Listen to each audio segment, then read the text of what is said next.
Well, it's been a minute, hasn't it, rugby fans? Well, it's actually been a little bit more than that, but in the blink of an eye, a pre-season of summer is gone, and after 83 long days, if you're a Quins fan, 84 if you're a Leinster fan, well, running rugby is back and the season afresh is on the horizon. So we're here for Harlequins versus Leinster, and I'm delighted to have 2012 Premiership winning legend George Robson alongside me. George, you've had your fair share of pre-seasons yourself.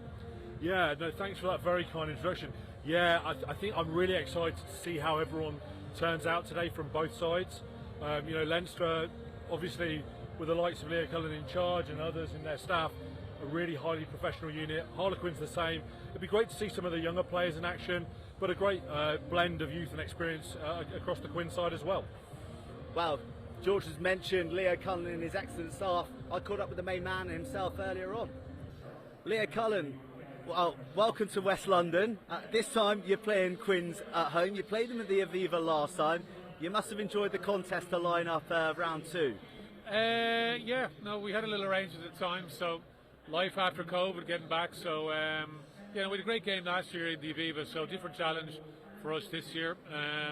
You know, we've a lot of guys that we've to manage this time of year, so don't play in pre-season, so we've a number of young guys today, so it'll be a good test against a very good experienced Quins team, so we're looking forward to it. Well, you mentioned your young guys. You know, Leinster always seem to have this conveyor belt of youthful talent coming through. But you got a few new signings in there. You got Charlie Untai and Jason Jenkins. What have they brought to the squad since they've come to Leinster? Well, Jason's brought size. He's a big man, so so hopefully he'll be able to impose himself on the game. Charlie Natai, who's come in, obviously been in Leon for the last number of years.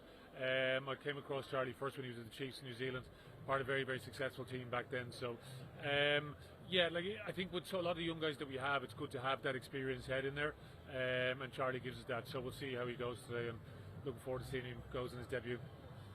Well, look, it is a fresh season. There's fresh ambitions, but we don't want to live in the past too much. But was the disappointment of last year being trophyless, has that been burning in the back of your mind and the lads' minds all through pre-season and stepping into this new one?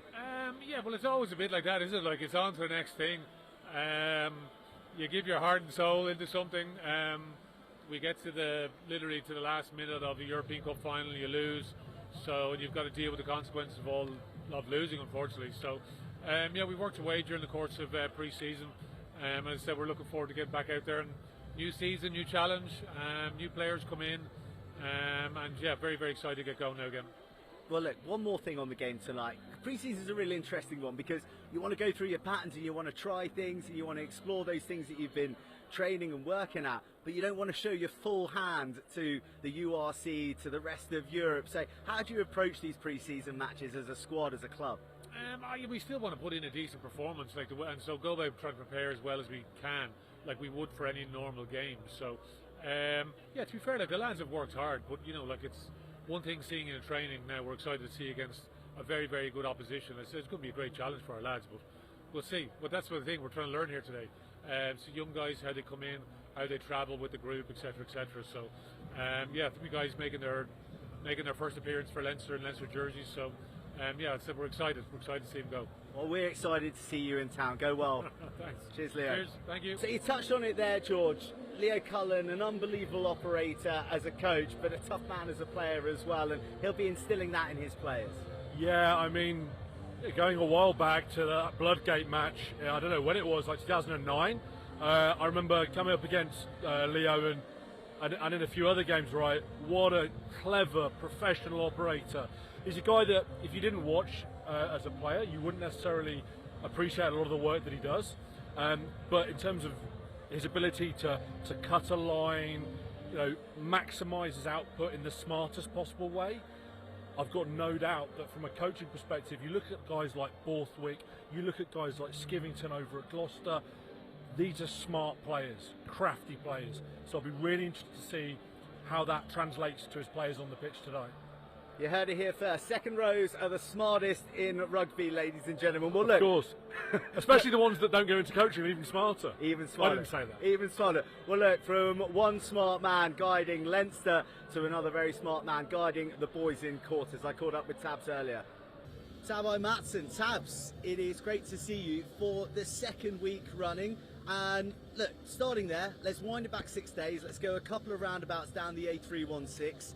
You're up against London Scottish. What did you learn from the performance last week from the boys? Yeah, we learned a little bit, but not too much. Probably one of the most exciting things is we had like nearly 50 players on the field, including the 8 we had with London Scottish.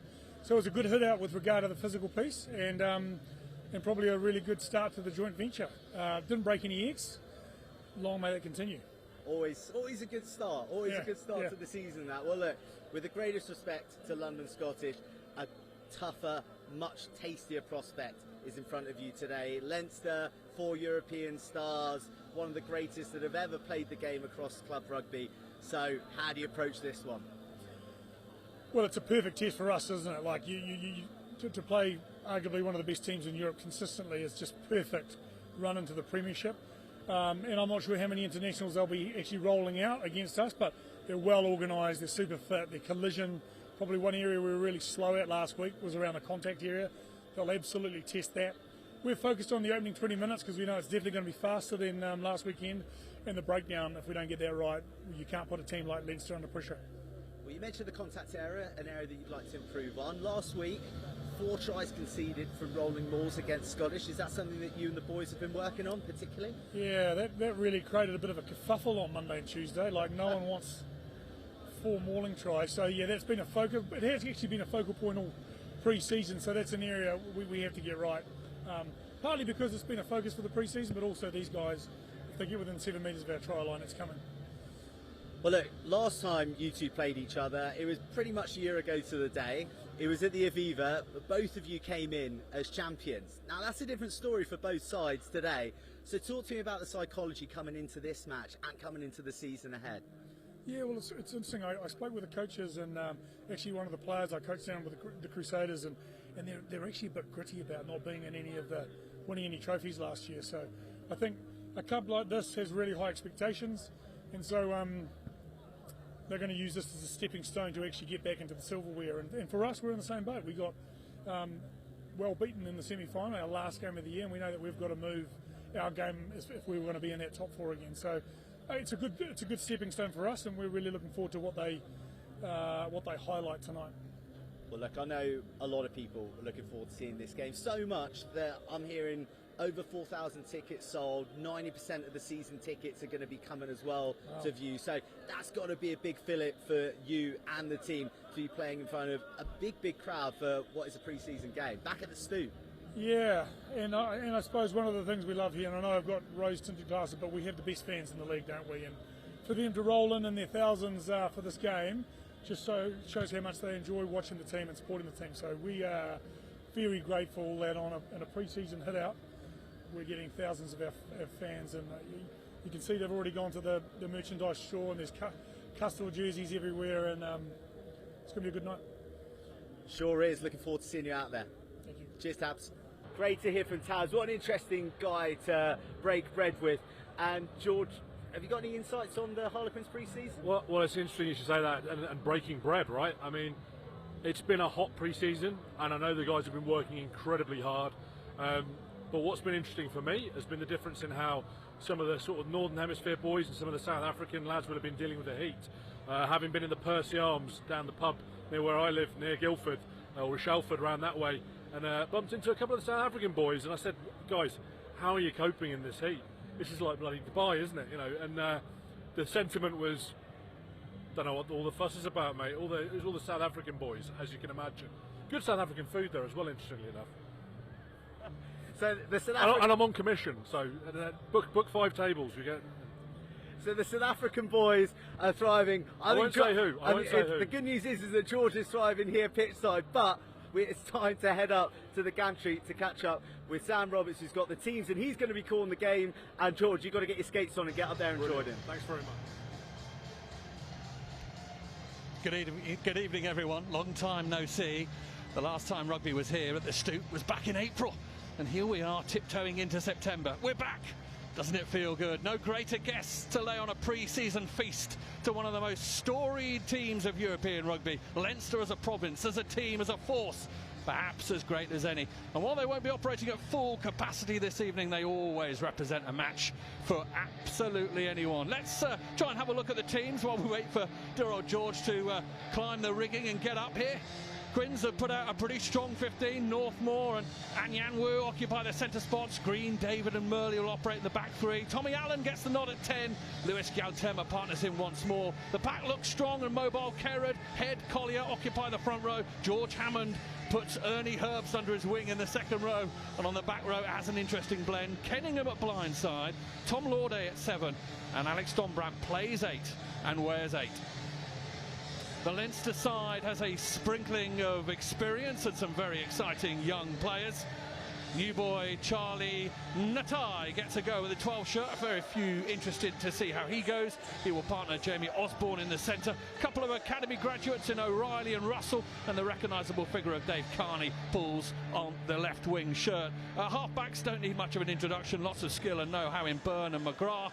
And the pack is shored up by the experience of Rhys Ruddock at 8. Look out for the South African new boy to Leinster, Jason Jenkins in the second row.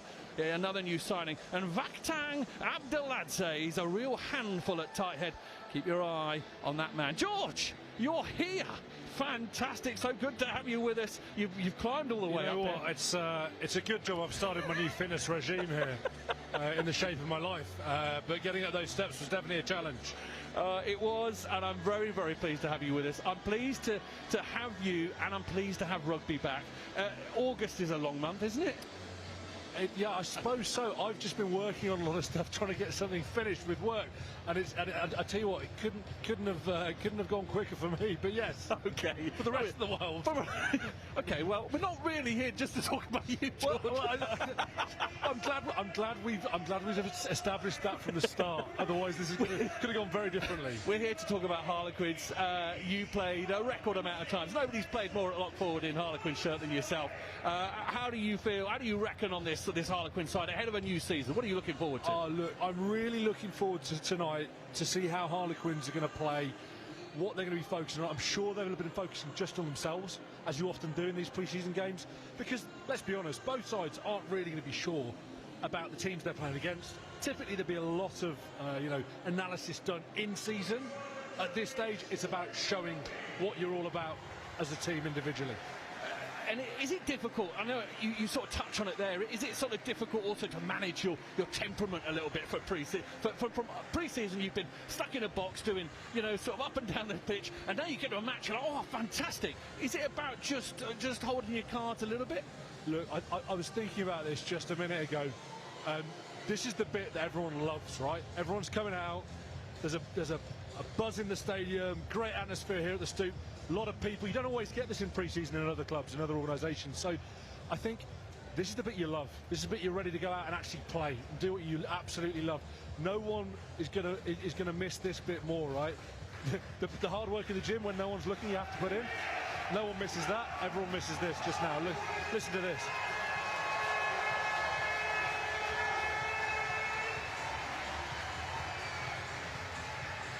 It's a warm-up here, isn't it? With those flames going off. They won't be doing that in December with the energy bills, will they? I like the look of this new Harlequin shirt, I have to say. Yeah, it does look smart. Yeah. New togs. Alex Dombrand on duty. Captain this evening. Interesting puzzle. Well, interesting Rubik's Cube in front of him. Leinster, one of the most formidable names in world rugby. They're not at full capacity this evening, but they will be a real handful, and exactly what this side need. Tommy Allen and friends. There's our referee this evening. Do you recognise him? He's quite well known, isn't he, Wayne Barnes? I do think he might have refereed the Premiership final I played in, and we won. But I don't want to talk about that anymore. It's already been brought up too much. Looking forward to this, though. Leinster look really fit, ready to go out the blocks hard.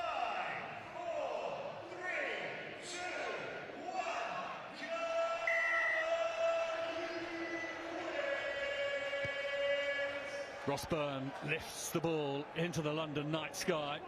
Luke Northmore, as he did a fair few times last weekend against London Scottish, on the end of that, and immediately penalised.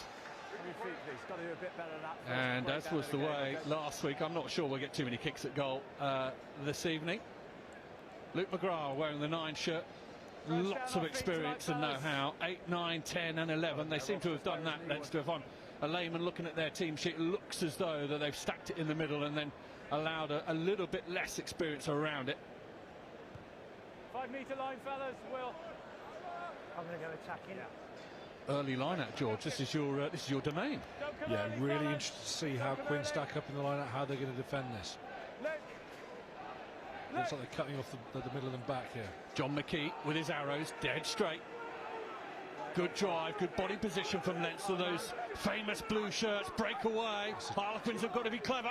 That's a try. And it is a muted response around the Twickenham Stoop. Job done for Leinster, exactly how they would have wanted to start it. What did you like about that shove? I think they had a really good set, and I'm sure we'll see in the replay in a minute, but they managed to get set. I don't think Quinn's managed to do quite enough at the start to really disrupt things. What's really interesting, hopefully you see the replay, is that Leinster, while Quinn's were clearly defending the back of the line out, cutting that option off, as we have a look here, where they won the ball, it's that sweet spot, 7, 8 metres. You can see Quinn's kind of moving them into touch, and then they're able to keep that set solid and keep it through the middle.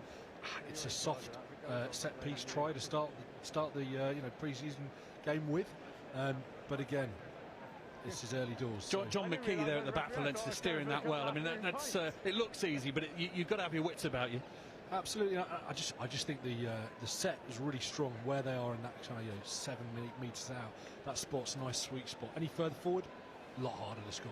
John McKee actually out of the Ulster Academy originally before switching over to Leinster. And Ross Byrne way out on the right hand side. He would like this one to open his account, and he gets it through the posts. A full 7-point compliment. Perfect start for Leinster. Well, if Quins had wondered what they were up against this evening, there's your answer. Just goes to show the role discipline plays, right? Early penalty in your own zone at the back there puts you under massive pressure. Let's see how Quins bounce back. Allen lifts it. Ross Maloney doesn't get hold of it. Ball into the midfield. Fired. One bounce. Allen. Dombrand. Dummies. Comes back inside. 2 men to take him down. Galtema spears it out. There's one of the big men. New man. Ernie Herbst. Could be a favourite here at the Stoop, I reckon. Oh, ball ricochets off the back line. It's looking a bit creaky. And Yamwu finds the Stoop zone. Billy Wiz, Tyrone Green.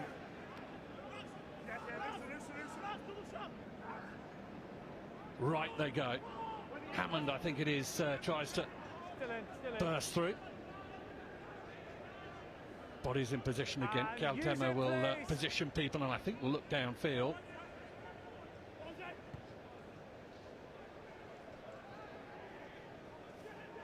Taken by Leinster. O'Reilly, I think. Number 4 is Ross Maloney. Good prospect, Ross Maloney. Grandfather played international rugby. Green comes down without the ball. Good work from Russell to disrupt, and Leinster have got it. Ruddock takes on Wayne Barnes. New man, Jason Jenkins. South African, I reckon him and Ernie Herbst would have played together at the Bulls, by my reckoning. And Natai, look out for him wearing 12. Super Rugby exploits. Played in France for the last year at Lyon. Max O'Reilly taken down. Quins have got to be clever here. Little tap over the top has got Galtema scuttling backwards, and the ball bounces into touch. This is Leinster. There aren't the big names in the Leinster ranks at the moment, but they're doing exactly the same sort of thing, aren't they, George? Yeah, really impressive defence for large periods and very organised in attack. Very impressive stuff. Interesting to see Quins look to really compete at the breakdown. And it'll be interesting to see what happens now off this line-out, whether there was a knock-on first or not. Okay, you're right sure. on that. Player injured.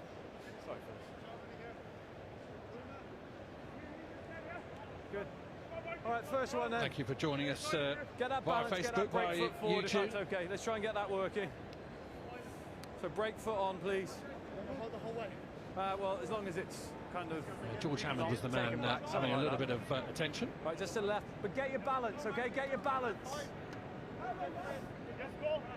as we were preparing, obviously you saw Robin McBride getting the guys fired up, assistant coach Leinster, huge amount of experience. Really interested to see this scrum battle. Him and Adam Jones and the coaching staff, a lot to look out for here. Sean O'Brien also joined Leinster from London Irish. Fair amount of knowledge in the backroom staff. Scrum moves a little. Don Brandt is controlling it at the back. Gyaltema takes it out of his other hand. Tommy Allen decides to kick cross-field. The bounce is awkward but wonderful for Quins. Nick David does well. Hands on the floor, isn't it? I think they'll come all the way back. Offside. And that whole side of the Stoop just breathed a giant collective sigh of relief with the advantage that I'm not sure everyone had seen. Well, Nick David's smile almost said it all there. I think he was a little bit surprised and then surprised by the bounce. Yeah, very nicely to catch that one. Gosh.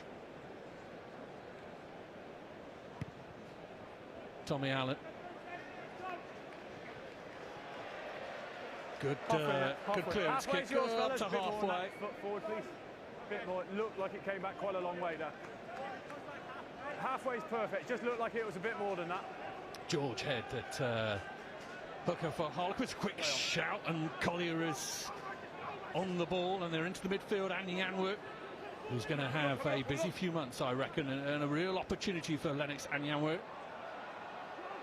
Quins keeping the ball alive, but into touch they tread. Ball down, please. Thanks.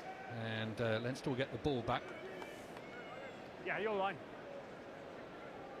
Quick line out there. Do you read anything into that? Quins, that front Look, ball I think a it's bit better, great. please. Great ploy by Quins. Will Collier there at the front of the line out in attack at that time. It'll just keep the defenders honest. It'll mean someone that probably be lifting and take their eye off to make sure the defender will. Yeah. Leinster come down with the ball and into the midfield. Natai brings in the rather impressive Scott Penny. Quick hands, Ruddock involved. Here comes O'Reilly down that short side. Russell tries to clear out, a little bit exposed. Kenningham was interested, and he made enough of an impression. Put the ball down, let's try and play positive. Side entry, 9. Quick thinking. Quick touch, found by Tommy Allen. It's a little bit more like it. Luke, you're catching that ball, just try and stay within that 15 if that's all right. Yeah, yeah.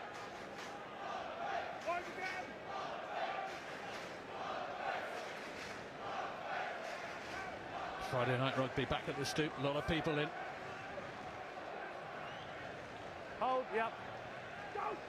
Into the midfield. And Yamwork, nice tap on. All of a sudden, Don Brandt is running free, continuing. People are with him.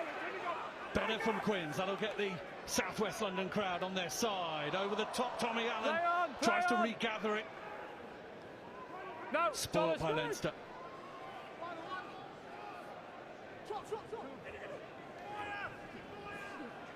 No. Forwards wait. The left boot of Jamie Osborne. Huge down the field. Tyrone Green is after it. Gathers, thinks about it for a moment, then lifts it. All good. Good take by Osborne. Good player, good prospect, Jamie Osborne. Bright future. Came through the club system, not the school system, rather unusually. And they do like the look of Jamie Osborne. Fated shirt, of course, Leinster number 13.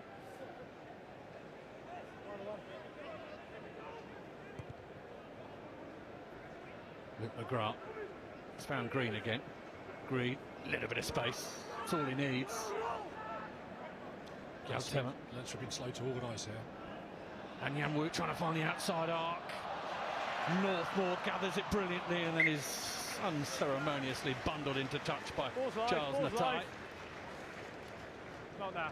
What's really interesting, sorry for putting in there, but what I've been able to pick up, and you can see just watching off the ball, is as the season kicks on, everyone's going to get a lot fitter and stronger as they go. And it's the work off the ball that puts you in the right position. You can see, I would hazard a guess that both sides have been working incredibly hard in pre-season. And they've probably been training a lot more than they might be doing in preparation for a normal game. Because some of the off-the-ball stuff hasn't been quite where it needs to be set up. Leinster come forward again. Combinations of Connors and Penny.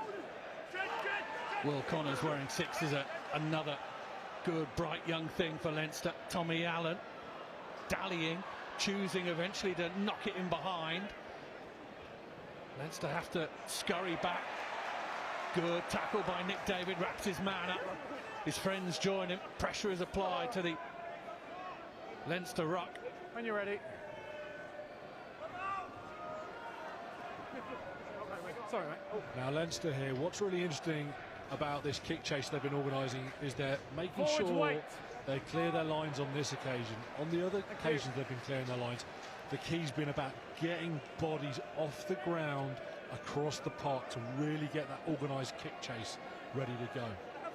You got him there, okay? Great spot, George Robson alongside Give yourself me. space, give yourself space. Wait, space. Which again is hard when you're in the middle of this pre-season, everyone's exhausted. Yeah, match fit. I spoke to a couple of Harlequins players last weekend and they were talking about not quite match fit. You can be fit, but not match fit. Speedier stuff. Galtema, Hammond on his own. He needed people with him. And away. Galtema has got a counter ruck to deal with. Spins the ball out. Collier is on hand to try and bundle it forward a little bit more. Northmore. 2 men bring him down. Galtema is trying to jump into position. Ruddock is adjudged to be offside. Penalty advantage affecting your ball. You can hear that from Wayne Barnes. Collier again, scythe down. Tackle's good, tackle's good. And that one. Galtema had to improvise a little. Didn't look happy about being scraped there, did he? Simon Garrett was on the hand. Herbst. Just a knock on, but it's still penalty advantage. Just about get there. Tyrone Green has to improvise. Nick David has got it all to do.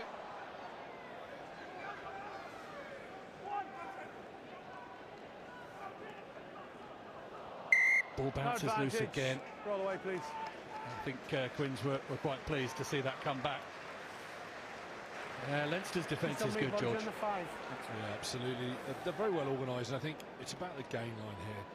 Quins are doing pretty well in these first few phases, and the ability to recycle the ball quickly and get forward. It's really simple stuff, but it's not easy for everyone to do. Great breakthrough here, and again, it's about that speed of ball to recycle and then go again. On the 5 It's good to see the Give pack yourself getting half a the hands metre of off the the ball line from then. Quins, Hammond, several of them, Collier. You know, those big boys getting up front, doing some hard yards. That'll soften people up, open up some spaces later on. Don't come early, Quins. George Head with the line out. Kenningham goes up. Similar sort of position. And where Leinster scored from down the other end. But on this Use the ball. occasion Use they the are ball. repulsed. Through they go. Good, that's better work. Herbst carries it a little bit further forward. Leinster trying to shut all the doors at the moment. Galtema decides to go left. They're going to have to be quick. Tommy Allen gets a face full of defender. In attack. You're playing flat to the line. Jason Jenkins, a rather large face looming. Knock on in the tackle, yeah. Good timing from Jason Jenkins there, coming off the line hard. It was kind of all-in defensive read, and he managed to get it right. A lot of the passes Quinn seem to be throwing at the moment seem to be slightly speculative, as if they're just hoping they'll come off. I think we've seen a few now where things are Free just a scrum, little great. bit off. Just that little bit more forward, okay? Part of that's going to be this maybe team in even give me particular a few that we've more got on inches, show that'd be today great. from a Quins perspective. They've not Same been playing balance, regularly together, everyone. and the players will understand each other pretty well. But you get these established connections, Balance. 9, 10, 8, all getting used to Crouch. the timing. We're seeing a little bit of rustiness. Bind. Good strike position this though for Quins. Set. Anyanwu is positioned slightly further forward. Advantage. Super scrum from Quins. Wayne Barnes is happy with that. I think they'll have another go, won't they? On no scrummager. Same again. but I would. Just come If away I from was that. in the front row and I had Herbst behind me, I'd be like, yeah.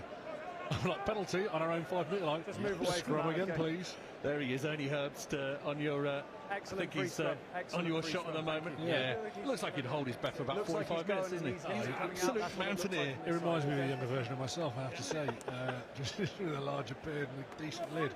But yeah, I mean, look, Will Collier in front of him, he's scrummaging down on that tight side behind Will. It's great balance. Yeah. The front row, really, really good front row here from Queen's. Really a lot of experience in there. So it's an armchair Same ride, balance, as they same say. break foot, please. Crouch. I'm not sure being in a Premiership front row would ever be an armchair ride for me, but there we go. Just depends on who you got behind you. I was the deck chair, for context. I was Go the to deck chair on the you've got- yoga mat. You've got the white line as a There are massive different indicator, levels so go of to the left comfort. of it if you're not happy. When you select a Premiership Left of the second row mark, then. to scrummage behind you. Left of the mark, please. Thank you. Left of the mark, please. Thank you. Thanks. I don't know what it says that my second row partner at the time who was an armchair has got into Same opening break one foot, of the please. biggest sausage conglomerates in the UK's ever seen, so something in it. Bind. Set. Scrum goes down. Wayne Barnes is Far probably side. going to have a word. Just height from both. Bit higher. Bit higher. Just come away from that as well, fellas. Just come away. Now Wayne Barnes is pretty good at rewarding the dominant Slightly scrummaging higher, side. Slightly higher, okay. Yeah. Talking about body Closer, height. thank you.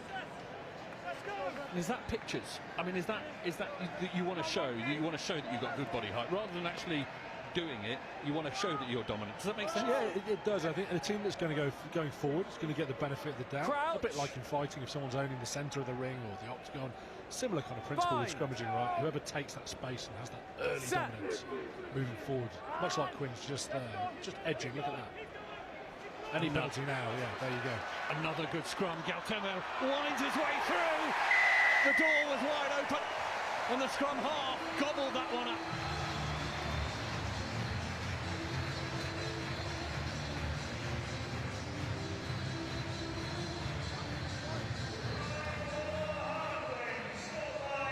One of those lovely sneaky number 9 moves where lots of movement going on around him, and he decided to take the course himself. Neatly done. What this crowd would have wanted, George. Yeah, absolutely. Look, I think it's quite interesting. We're seeing a bit of a battle of the packs at the moment. First try coming from that set-piece stride from Leinster. Now Harlequins punching back with a series of dominant scrums. Let's be real about this. 2, 3, this is probably the 4th, 5th scrum, and that's parity. Anything going in that direction, that's going backwards very quickly, and it opens up opportunities out, in the back line, and gratefully taken them. Yeah, It's, the New Zealander Lewis Galtemo's probably got at least 3 pints to the front row for that one. Absolutely. I mean, it shouldn't really happen, really, should it? That should be going to the pass. From afar, it definitely looks like they go forward, then move. Galtemo sneaking through. Anyanwu was on hand. He distracted Natai. And we're back underway. Northmore again operating out wide and receiving that ball. It must be something they're thinking about doing. Happened a fair few times last weekend.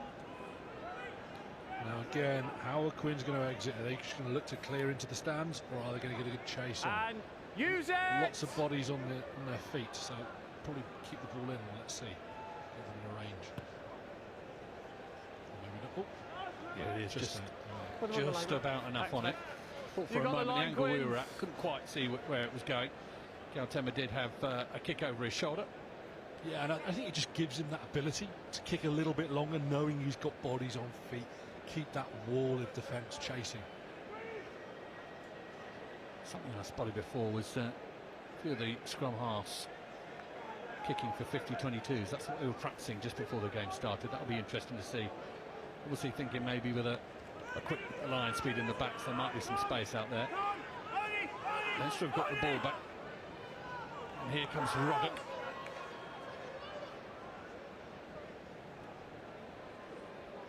Natai finds his man, over the back they go. It's on that far side. Dave Carney working hard in short spaces. Jenkins does some good work. Out the back they come. Snatched at it, bounced forward, and we won't go any further forward. Look, what we're seeing here is really interesting. The teams that are managing to get, I don't know, 2 phases, positive game line execution, getting over the game line, getting that go forward, really being able to push on. What's really interesting is if that first couple of phases don't go anywhere, suddenly both attacks don't look quite as good as they do when they're managing to get game line. There's nothing complicated to that, but it is playing a massive influence in the way that this game's panning out. And you know, the ability to capitalise on that front football is so important. And we saw, you know, a little bit lateral there. Leinster didn't really open up any of the opportunities that they'd like to have to then go and attack some space. Yeah, these pre-season games certainly showing just how much communication and know-how. You can have big blokes, you can have fast blokes, you can have all the skills, but ultimately this is a 15-a-side game and you have to get everyone on the same page. Absolutely, and I think, you know, in fairness, it's definitely easier to get that defence organised, I would argue, in that sort of that system, because a lot of it's broke field. Where you stand is often dictated by where you're playing in positionally in training. When it comes to attack, that definitely typically seems to be the thing that's harder to really get to click, and those passes to stick, and we're starting to see that now. But for a pre-season game, very good standard. Scrum, Quinn's ball. Little break in play. I want to say a well done and hello to William Priddy. Started in lockdown, running and cycling up to a mile a day, got bigger and bigger, wanted to go to Land's End, and John O'Groats has raised a huge amount of money for brain tumour research, all in aid of his dad. He's been down this week with Harlequins, enjoying himself, touched by the generosity of the Harlequins faithful. Well done, William. Excellent work. And there are lots of youngsters here. School not quite started. Can I go to the rugby, Dad? Yeah, of course you can. Come on, let's go. Set. I've got mine doing minis on Sunday. Can't wait. First weekend. Yep. Nice. Go down to Farnham. And Yamwood. At the back they come. Allen ships it on. Murley first look at him. Pocket rocket that is Caden Murley. Leinster, as quite rightly pointed out by my co-commentator George Robson, doing an incredible job of staying on their feet, spreading themselves across the field. Luke McGrath quickly after the ball and pulls it up. Penny. McGrath digs in. Ross Byrne calls for it. Little dab through, saved by Quins when it's bounced around and back into the hands of, I was about to say the dangerous O'Reilly, but he was upended, dealt with exceptionally well. More good tackles come in from Quins, stopping Leinster in their tracks. Stolen. That was pretty unbelievable, but he's still there from Don Brandt to get his paws on that. Kenningham helps out his mate. McGrath looked like he'd just been burgled. Hammond does his little bit. Kaltemer is pointing and instructing and imploring his colleagues to get into position. Ball up in the air, it's not going to go out. Murley's after it. Murley almost had it. Not quite. Great to see McGrath really try and push the tempo and the pace of this game from Leinster's perspective. Leinster ball. Oof. And then the turnover comes in. One stop. You don't need to show me you can count down from 5. Oh, it's on the next phase, is it? Don Brandt just gets a submit over. Just literally grabs it with his hand. He's got 2 men on him as well. Yes, thank you. Honestly, he's like perfect pilfering. He's like he's nicking a loaf of bread. Maybe a cupcake or a donut, I don't know how tough pre-season's been. But that was pretty impressive. I think with one hand from the other side. Really nice picture last scrum. Good to see McGrath push the tempo, push the pace. Both sides will be blowing. It's definitely harder to concentrate in defence, even if it's easier to be more coordinated. So great to see him picking that tempo of the game up.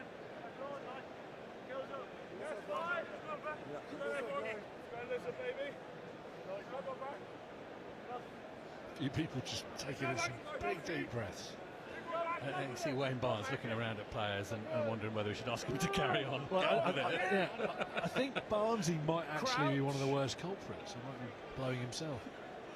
Bind. I'm sure he's looked after himself impeccably during pre-season, Wayne Barnes. No doubt. McGrath runners, goes behind him. Byrne pulls it back as well. Beautiful hands. It wakes its way all the way out to Carney. Carney, little dab behind Tyrone Green. He has to go back, coordinate as well. Murley has done exceptionally well. He was in a bit of a bind there, Caden Murley. And they get a penalty, and it's a round of applause full of relief from the Harlequins faithful there. Great play to go wide there, and really good mouse to put that chip kick in behind, and McGrath with the chase to make that tackle. Be really impressed by the work ethic there. But yeah, just a technical penalty there. Bit of sloppiness. Lets Gwynns off the hook. You got the 10, Leinster.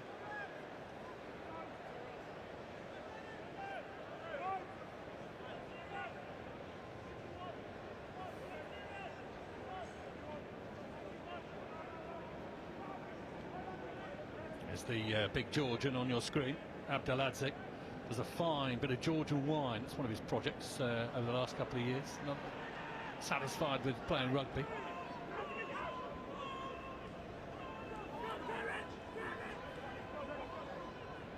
Quicker ball for McGrath and Byrne to play with. Natai throws it behind his centre partner, and Harlequins have got hold of it. Rolling and tumbling is Luke Northmore, and he just about holds it. Tommy Allen thought about short-siding it then, but Ernie Herbst has got hold of it. Still in. Wait forward. Tommy Allen, towering crossfield kick. Nick David is scurrying. Dropping. Good hit comes in from George Hammond. Wayne Barnes is happy with it. Natai picks it up and goes. Good body position over the ball from Kenningham. Oh, not releasing, says the referee. You're part of the tackle, definitely. Right on the edge. Great to see players pushing the boundaries here. Tackle, I mean, very, very close one there from Wayne Barnes, but he's communicated what he needs to see. Apparently Kenningham, they're part of the tackle. So Jack Kenningham just getting himself back into order after another horrendous, not for him, but in rugby terms, another one of those knee injuries which you see happen and hope never will. And pleased to see it hasn't stopped his appetite for competing at the breakdown. Yeah, I'm sure it would cross my mind if had a knee injury like that to go in again. Oh, undoubtedly, right? I think what has been good is we are seeing a bit of a contest here. Wayne's one of the English refs that allows a bit more of the contest. Typically, you know, the Welsh refs and the Irish refs allow quite a lot, and certainly the French allow a lot bigger contests, the breakdown. So you'll see typically when you get to European matches, it's a bit of a different style of rugby, right? More of the contest and the breakdown. Wayne's one of those few English refs that you see who really quite, will typically let the breakdown go on for a little bit longer. He's been a bit sharp on his whistle tonight, but that's something both sides have really got to make sure they adjust to. No video on enough. It's only us three here tonight. Everyone else still on holiday. I was saying they're invited. Well, I said they're invited. They invited all the season ticket holders, and a fair few have come, and they've sold another 4,000 tickets. I think you're looking just over halfway full here, maybe a little bit more than that. It's a good crowd for an early pre-season. Oh, it's brilliant to see. It's what the players want. It's what the fans want. See some good rugby on a Friday night. It's fantastic. This place is really catching people's attention, catching people's imagination. It's done a fantastic job by my reckoning off the field just to get all of that stuff sorted. Pre-match on a Friday is a place to be. They're doing some fantastic work over trying to create a new village as well. Could be the place to be, couldn't it, in southwest London? I'd certainly hope so, because I enjoy coming down here to the old boys players box every now and again for They let you in, do they? Well, it's funny you should say that. Chris Robshaw's got his own bar. Chris Robshaw bar. I think I might get a section like the George Robson refuse section, something like that. But yeah, no, look, it's a great place to play rugby. It's great to see the investment going in, and it's great to see so many young faces at the game. Seeing rugby at a great standard and hopefully going on to enjoy and get a lot out of the sport.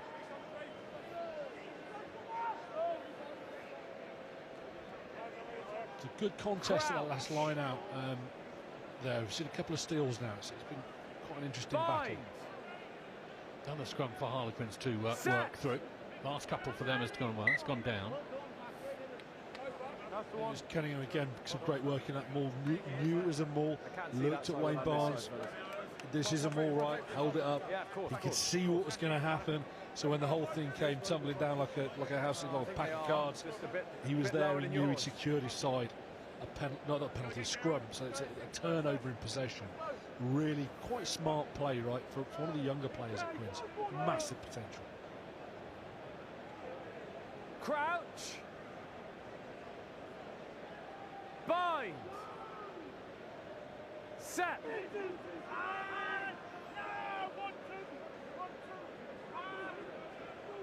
Worked back. Leinster scrum folds. Arm comes out from Wayne Barnes.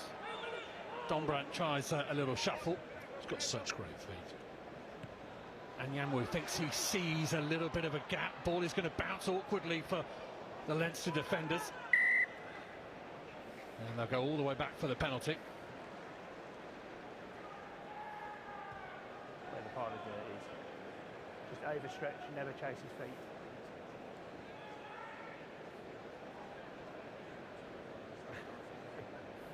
Waiting for a moment of magic. Great to see Barnes having a bit of banter with Dombrant there.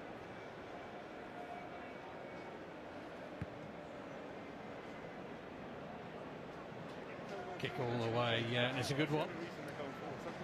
We're heading into the last 10 minutes, right, of this half. It's going to be interesting to see where these opportunities open up. Who can keep the composure, who can hold on to the ball, who can sustain pressure, right? Because as that pressure starts to build up and add, that's when fitness gets tested. Line out is good, quick from Harlequins. And Yanwu on the pullback. Nick David playing conduit.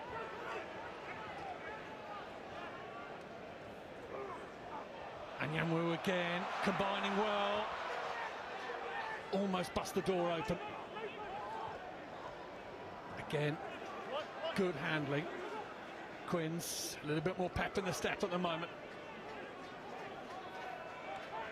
And Yanwu, one way, then the other. Murley does well to sweep that up. Leinster reorganise themselves.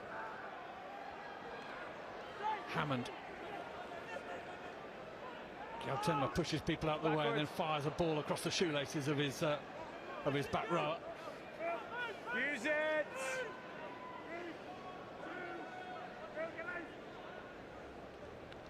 Again, ball that the Harlequins players have to reach for. Galtenma. Better for Allen. Not too many options out here. Hammond is one of them. He clambers through the thicket. Ball is spilt by Herbs and Leinster have a free go. It's the tight-haired Abdeladze. It's back in the hands of Tyrone Green, who shuffle ball steps his way past the first man.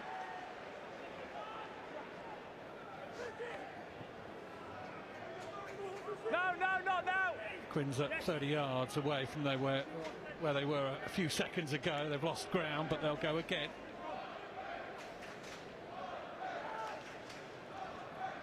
Murley looking for a hole in the fence. And Yanwu, good find. Dombrant, open pasture. Alex Dombrant needs mates. Finds one. Dick David was with him. Allen, good line from George Head. He stopped in his tracks though. Fine tackle from Penny. Kerrod twisting and turning. The Twickenham Stoop is climbing in decibels. Ball over the top, it's going to work! Caden Murley's going to slide in! We needed it really, didn't we? Super reward for Harlequins and for Caden Murley. neatly worked, had to be patient, they were, and it's paid off. What a finish, and what a piece of individual brilliance there from Alex Dombrand. Hitting the line at such pace, being checked with the pass, pulling it in, breaking the line and setting the space up that ultimately led to the score. Brilliant play from everyone at Quins, and as you can see, as everyone walks back, a lot of effort's gone into that. This ball over the top is pretty special as well. Running out of room, Tommy Allen finds it. It's pinpoint perfect.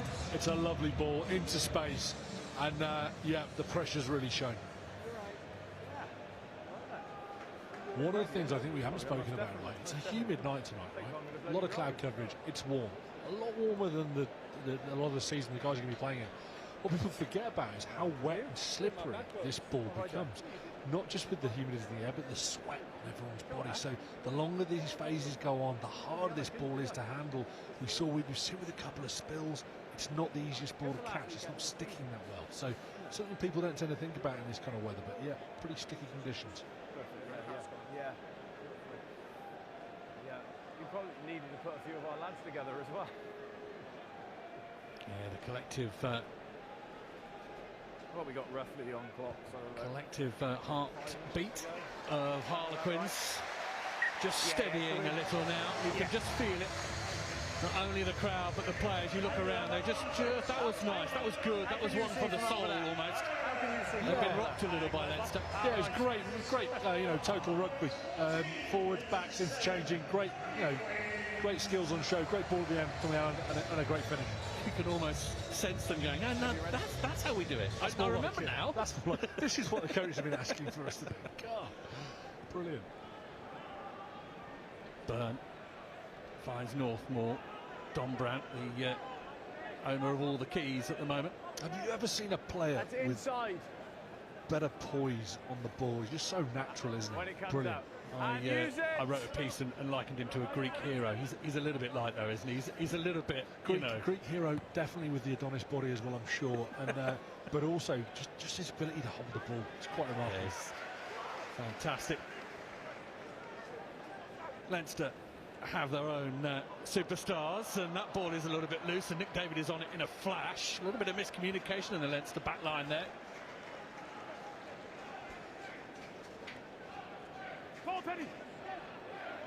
They've given over easy possession here for Quins, and that's a nice little hand on. Ernie Herbst, it goes backwards, and Yanwu and Tyrone Green don't quite combine. And Tommy Allen's head is rolling as he runs back, as if to say, yeah, I'll try and get it. No, he doesn't get it. Has he knocked that on? Wayne Barnes is looking for a little bit of help here. I think he did knock that on. If he gets away with that, that's a bit of a result for Quins. It was Q Circus music time, wasn't it there? It was a real comedy of errors, bless him. Well, he was running so... his head was rolling like, he was doing a 400 metres and... Got a banana skin down in that corner at the Stoop, I think. He's got away with that. Yeah, this period of time, right, 5 minutes before the end of the half, look, people are tired. I think we're going to see some more action here. McKee, try scorer, long time ago for Leinster. Opened the account for them and for this match. Natai finds Penny. Been busy, the number 7 for Leinster. Quins all not advantage, St Michael's penalty boy, offside. Penny, one of many. Now there's a bit of space, and they offload well. Ruddock comes back. Advantage over. Offloading. McGrath. Advantage. Penalty advantage. Penalty advantage. You can hear Wayne Barnes there saying free shot here for Leinster. Yeah, space is, as I said, space is starting to open up now. Opportunities are coming. You know, the team that can hold on to the ball and keep maintaining that pressure is the one that's going to come away with points. A Leinster player wearing 22 is on the field, and I don't have that number on my team sheet, so I'll try and find out who that is. He's in the shape of his life, that's all we need to know. but it's interesting, a couple of subs in the pack. They put a few of the big boys on. Leinster kicked into the corner. Are we going to see 14 all with another rolling ball? Let's see. Let's see how Quins adjust their defence. Are they going to be a bit more urgent on the floor to really attack the space if we're looking at them all here? It's Prendergast who's on. Sam Prendergast, the young man. Kian is his brother. Good Prendergast family rugby players. Great steal at the line out, and that could answer the call. Harlequins. Scrum 5, your scrum. Interestingly there, Quins, as they did with the first line out, cutting off the back. And Leinster calling the bluff, going, right, let's win it at the back. Not a fantastic call. Turnover from the line out, but luckily for Leinster, they've got the scrum. Now we've obviously got new front row. Yeah, Michael Milne is on. Michael Milne at the loose head side. Obviously been brought on to try and shore up things against Collier and Herbst behind him. So that's a big tight head side if you look at them on the screen there. Some big old units on that left-hand side as we look at it of the scrum for Quins. Let's see the pressure that they can put on, and let's see if Leinster get this in and out quickly. That's what I'd be doing. Hasn't been happy camping at scrum time for Leinster so far in this game. It is just that. George Robson exactly right. Oh no, they hold on to it. Ruddock has got it on his feet. Put it in again. Hello. Decent impact he's had there. All going sideways.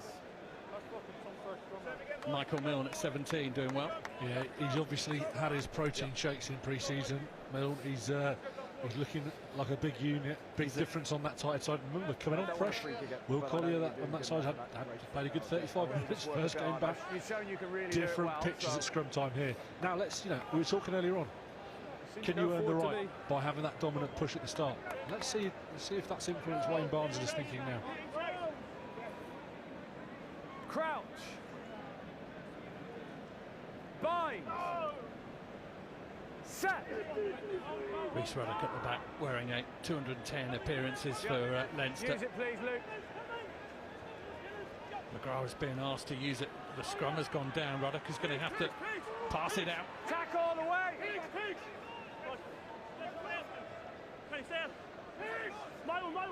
Harlequins fighting for their life on their own line. To the line and over.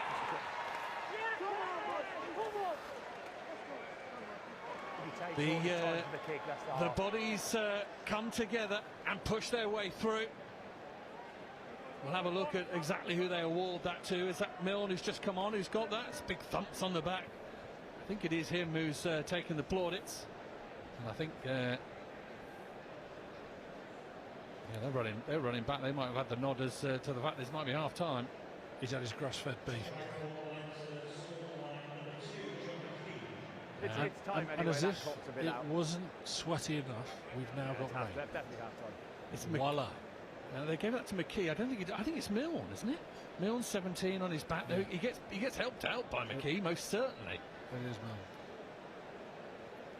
It is Milne who takes it over the line, and probably with a kick to come from Prendergast will even things up, and it is half time. And that is an interesting one. 14 points apiece in southwest London. The rain is coming down, and Wayne Barnes is going to send them in. Well, fascinating stuff. Really, really equally poised on the scoreboard, and a bit for everyone here. I hope you're not going to go too far. Half-time score at the moment is Harlequins 14, Leinster 14, and a little bit earlier this week we caught up with Quins CEO Laurie Dalrymple to hear what he had to say ahead of the new season.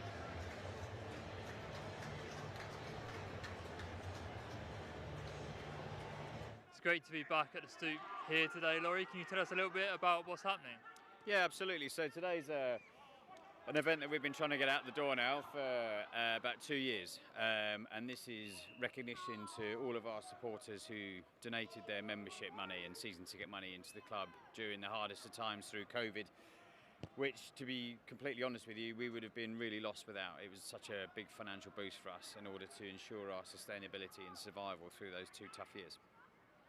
The pitch is looking the best you've ever seen it, but it's not the only thing that's looking a bit different at the Stoop today. Can you tell us more? Yeah, again, it's been a busy summer for us.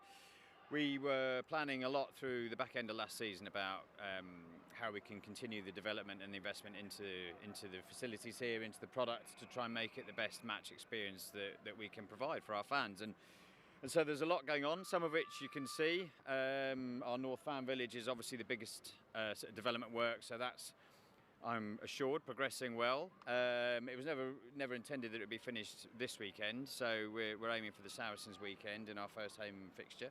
That's the biggest investment, but equally we've been developing and upgrading some of our lounges and doing some more boring stuff like air handling and ventilation, which, to be honest, on a stadium of this age, we need to make sure that we're continuing to sort of to update. So it's been an extremely busy summer off the pitch, and credit should go to the team around what they've been delivering, because there's been some long hours, both, as I say, from what you can see in terms of the grass and the off-field sort of facilities, as well as the guys that are putting the hard yards in down at Guildford. And as we look around the stadium, we can see there's some new partners which have joined the club in the summer as well. Yeah, indeed, and I can't sort of underestimate how much our commercial partners mean to us and how important they are to us. If anything, I guess the recent rugby news sort of just highlights the importance of trying to be as commercially viable and as commercially strong as we can be. So we're extremely appreciative of our partner roster, some of which have been with us for many years, some of which are coming on with us now this summer for the first time. And we've got some new ones, and we're looking forward to working with them.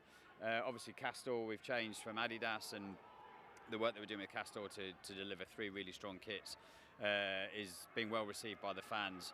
And then some of our other partners, some of which we've announced, some that we're going to be announcing in the coming days and weeks, we expect to take the club forward. And I guess one of those is London Pride and Asahi Group, who we're partnering now in order as our official beer partner and our sort of pouring rights partner.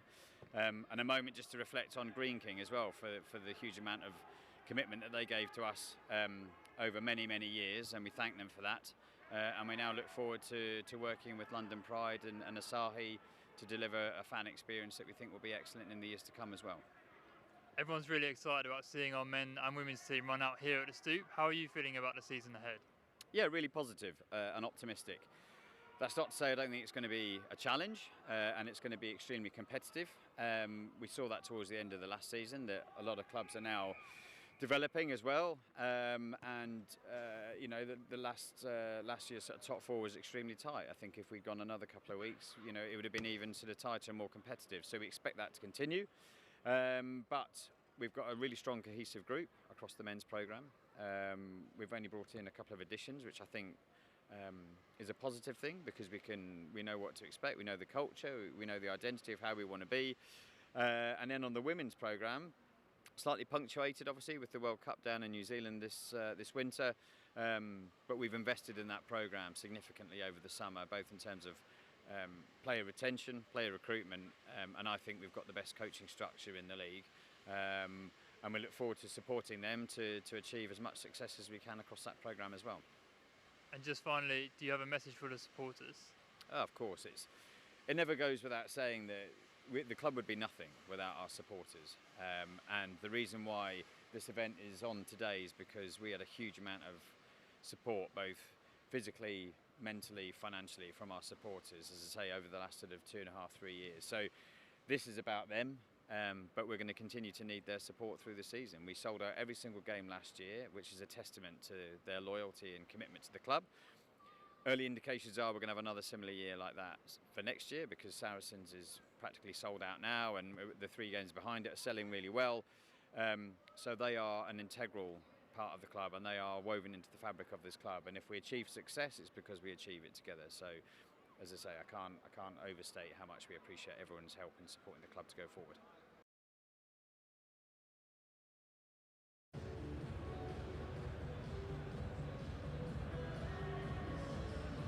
Well, welcome back pitchside at the Twickenham Stoop, where I tell you what, we got a match and we got a bit of rain as well, I can tell you that for free. I'm joined by injured Harlequin Oscar Beard, who, well, Oscar, we're sad not to see you out there, and I bet you're particularly sad because it's a hell of a match between these two. Yeah, no, pretty gutted, but it's been a great game for both teams. We've got a real game on our hands, so I'm just excited to get stuck into the second half and see where we can go. Well, do you know what? You think Harlequins, you think Leinster, and you think flowing rugby, loads of tries, mercurial back play, but it's been one where defences have been on top, and certainly at the early point of the game, it was all about that forwards, and that fast start by Leinster with the driving maul in the opening minutes against your pack? Yeah, no, absolutely. I think it was a little bit slow physicality-wise for us to just get into it, but then as that first half went on, I think our set piece and the scrums have been brilliant. I think the forwards have been fronting up physically and all sorts, all to that part of the game with our kicking game, working up their arse, properly getting up the field, and that's given us a good platform to then play on, which has been where our tries have eventually come from. Well, we're going to talk about the Quins tries in a moment, but there was an ominous hush that descended around the Stoop when Leinster got this driving try. I mentioned to Tabs in the build-up that you conceded 4 tries to London Scottish at driving maul time. Was that something that you guys were looking at during the week? Yeah, no, definitely. I think the big boys definitely put a major focus on that in the week, and you can see how we've reacted to that first one. The boys wouldn't have been happy at all, and you can see how they were firing to go into the next scrum, getting behind each other, and then eventually going into that maul try where then Lewis Chalmers scored off it, and that sort of result from their good work. Well, I'm glad you brought that up, Oscar, because I think that a lot of people would have looked at the 2 team sheets and thought, you know, there's a lot of big stars missing. You know, the Ireland contingent is lacking from the Leinster perspective, and from the Quins perspective, there's no big Andre, there's no Danny Kerr. But the man who is in Danny Kerr's position, Lewis Jaltimer, he's been very impressive, really sparky, and has been really driving the Quins' tempo in attack. Yeah, no, he's been absolutely awesome. I mean, his control, I think, has been one of the most impressive things, especially going on from last year, where he was awesome towards the end of the year. His box kicking and playing in the right areas of the field, really sort of demanding those forwards around, has been brilliant. And then the result of that try just shows how a bit of flair from him, which he's awesome at. We all know he can do it, so it's great to see him get some rewards. Should we have a look at that little bit of flair? Sorry, look at him a bit. Should we have a look at that little bit of flair? Yeah, I'm so keen to look at that bit of flair. I'm sorry, I thought you were saying, do I have that flair? Yeah, we all know that you've got a bit of flair. Well, look, this all came from that dominant pack, and it has been absolutely remarkable because, you know, fated in the backs, Leinster have got an equally vaunted scrum and front 8. And were you expecting this kind of dominance? Were Quins expecting this kind of dominance? Well, I mean, any team you play that are that big in Europe, like Leinster, they're going to front up whoever's playing with their Ireland boys away. So I just think it's a great result from our boys to probably get into them, and then set piece wise from Lennox and Luke Northmore, outstanding lines that opens the gap for Lewis, and with Lewis's gas, he's getting for a hole like that all day. Absolutely gobbled up the space, and it was a bright moment and probably just rewarded. Really, for much of the game after that, it was played between the 2 10-metre lines, but the thing that's really stood out has been Quins' ability to stymie the Leinster attack, because everyone fears that Leinster attack, which is sort of very reminiscent of the island shape, and they haven't really been able to quite play. What do you think is not happening for Leinster? I think, one, our D's been a lot better than last week. I think even though the result was brilliant, I feel we all felt we let in too many tries. I think just making sure we get up high and shut them down, especially we know the shape they're going to bring, especially from that sort of island setup. So I think our midfielders, and there's been a lot of work with our midfielders and on the edge, with our edge defence, which I think we've seen in that first half, and I think it's been brilliant shutting those balls down and getting Nick David Hyde absolutely smoking people, Caden smoking people, and I think it's just a result of the work we've put in the week. Well, from big defence comes gilt-edge try-scoring opportunities. All started from the break through the middle from you-know-who, Alex Dombrandt, who's linking up really nicely with Lennox Aniwatingu, and it resulted in this perfect pass from Tommy Allen, which Caden Murley latched onto, and I'm sure it's a pass that you would have loved to have been on the end of yourself. Yeah, no, absolutely. I mean, we've seen Tommy do that loads. I mean, his skill set with his distribution is outstanding. But from before that, coming from this is classic Dommers, isn't it? Classic Dommers, one of his first touches, clean line break, exactly the same as London Scottish. But I think even from before that, it was Lennox intertwining the play, sort of making sure he was out the back, opening that space for Dommers, which I think he's been brilliant all game as well. And then Caden's obviously, he's loving finishing those off, as we've seen him do so often. Well, here's the 10. I mean, anyone could finish that, Oscar. You would have added way more panache had you been on the field. I wish I would. Well, it was all about the pass from Tommy Allen, wasn't it? And absolutely pin perfect over the top of that Leinster defence. Maybe got a bit lucky, but you've got to roll the dice and take your chances, haven't you? Yeah, no, absolutely. I mean, he'll be looking for that. He'll be looking for Caden, and that relationship those two have. Caden will know Tommy's got that in his arsenal, and he'll be there. And you can see how he did a feint slight overs, almost going on to the pass as he went over. So overall, just a great try for the boys. But look, there are two teams in this contest, and there's one great team in blue. Hello to all of our friends from over the Irish Sea who are tuning in on the stream. And you don't just beat Leinster, do you? Because they came back swinging. We saw some of their power through the middle, and eventually we see their try here to round off the half and get them right back into the mix. Yeah, absolutely. We know they're going to come back firing in that second half, and we know we've got a big bench with a load of boys that are going to be absolutely buzzing to get on. So I can't wait for that first physicality, that moment sort of coming onto the pitch will be brilliant. Well, I can feel that you're desperate to be on the pitch, Oscar, but this is an example of what Leinster can do in at close range, really starved of opportunities throughout the game. But here they are converting from close range. Pretty much their only shot in the red zone since getting the try in the opening minutes. And would that be a concern to the boys in quarters? I wouldn't say so, just because how little it's actually happened. I mean, it will be a concern for the lads coming on. They'll have that in the back of their mind, and just be ready to take that front on. I think that shows how little they are getting into the 22. That our G in the middle of the field's been good. So Jerry will be talking to the boys, just a couple of little fix-ups about D in our own 22, and just making sure those sort of opportunities we can shut them down. It's so good to see both these sides on the field, because as rugby fans, the season ends and pre-season is almost like this mythical dark hole that you players go down into. How excited will everyone have felt about the prospect of playing a great team like Leinster? Oh yeah, they'd be absolutely buzzing. I mean, Leinster's history, it takes no one to say they're an outstanding side and they're great to watch. And given our style of rugby as well, it's been absolutely awesome to sort of watch them match each other and go at each other. Would be great, and I can't wait for this second half. Well, I can't hear Oscar anymore because of the roar of the Stoop and the pitter-patter of Harlequins boots means it's time for the second half and time to join you back up with Sam Roberts and George Robson.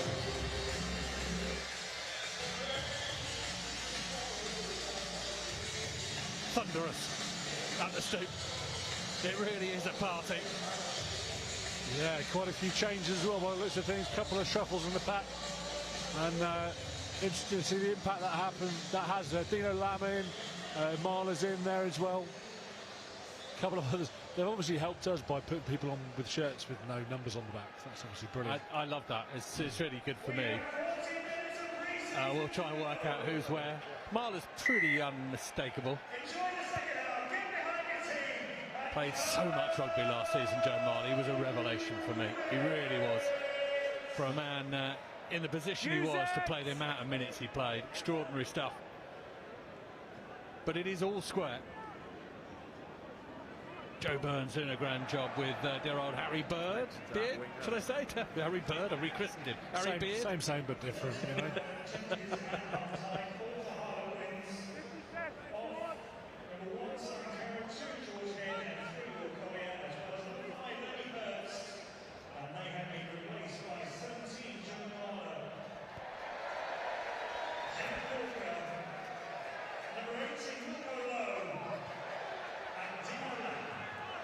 Leinster make a little bit of a meal of it, and it's into Harlequins' hands, and they return the compliment. Rain still falling here, slippery conditions. Okay, Leinster ball. Just trying to catch up with all the changes going on. Just the 6 from Leinster there. Oh, good. You can see. Again, it's seeing how these combinations in attack manage to gel. That's the real challenge. Defensively, as we've already said, can be easier, but yeah, definitely challenging in attack. Again, big difference in this scrum. Let's have a look. Let's see who's going to come out and get parity in the second half. Fine. Set.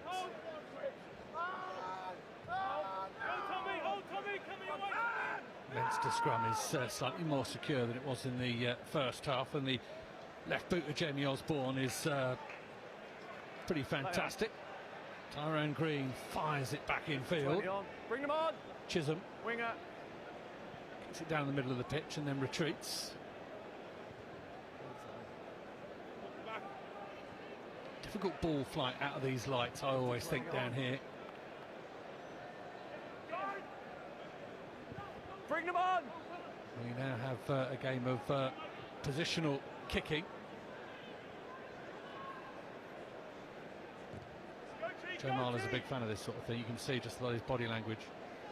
Yep, you're on. I think he needs. It looks like he needs a roll up.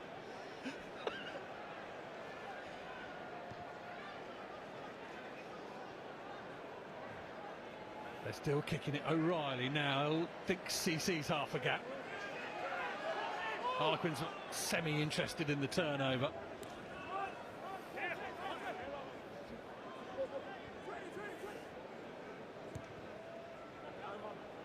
Prendergast kicks it down the middle, and Chisholm goes after it. I think Chisholm is playing at 15. Green has gone onto the wing. Very experienced player now, Chisholm, marshalling things at the back there. Very comfortable. With you, wouldn't he? Was it? Yeah. Yeah. Sadly for him, he was born in the early 1900s. I was going to give him that because I think he's a rarity. I think he's the only player that's played in both Premiership finals or played a part in those squads. Yeah, probably. Oh no, Joe Gray, Danny Carey as well. Maybe, and of course. Oh, okay, so no one then. But fantastic. Well done, Sam. That's good. Cheers. Bye. No, but really experienced player, and when you get in those kicking battles, exactly the guy you want to have on your team. Oh, man's foot. Oh, it's been read brilliantly. Almost. He must have glue on his hands, Dunbray. He's got a remarkable ability to get hold and find the ball. Slipped it off on that occasion, but gosh, no rights to get anywhere near that as an intercept. Great read.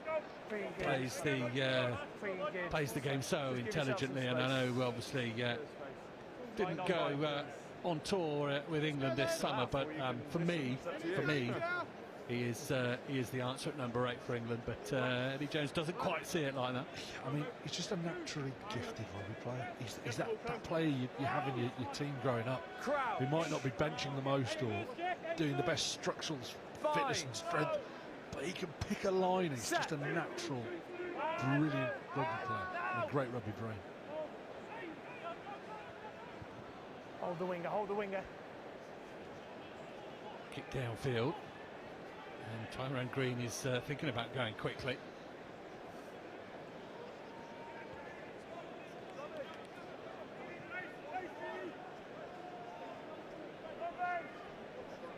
It's Nick McCarthy that's come on wearing 21 for Leinster. I was just trying to make sure it was him, because Nick McCarthy has quite a story to him.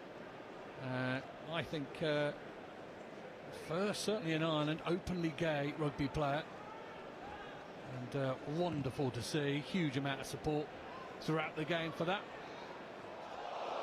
Nick David clashes with O'Reilly. They're both going at full pelt there. Tackle! Let go! Let go! Don't go in there, don't go in there, don't go in there. There is McCarthy. And a wry smile at David as the penalty goes his way from Wayne Barnes. Let's have a look at this crossfield kick from Allen. He hangs it up brilliantly. They'll both go full tilt at this. Eyes on the ball. Yeah, fair collision. David, I thought, struck a shoulder there, but he comes out of it okay. I'm just glad no one took a foot off the floor in the air. That was probably when he picked out high.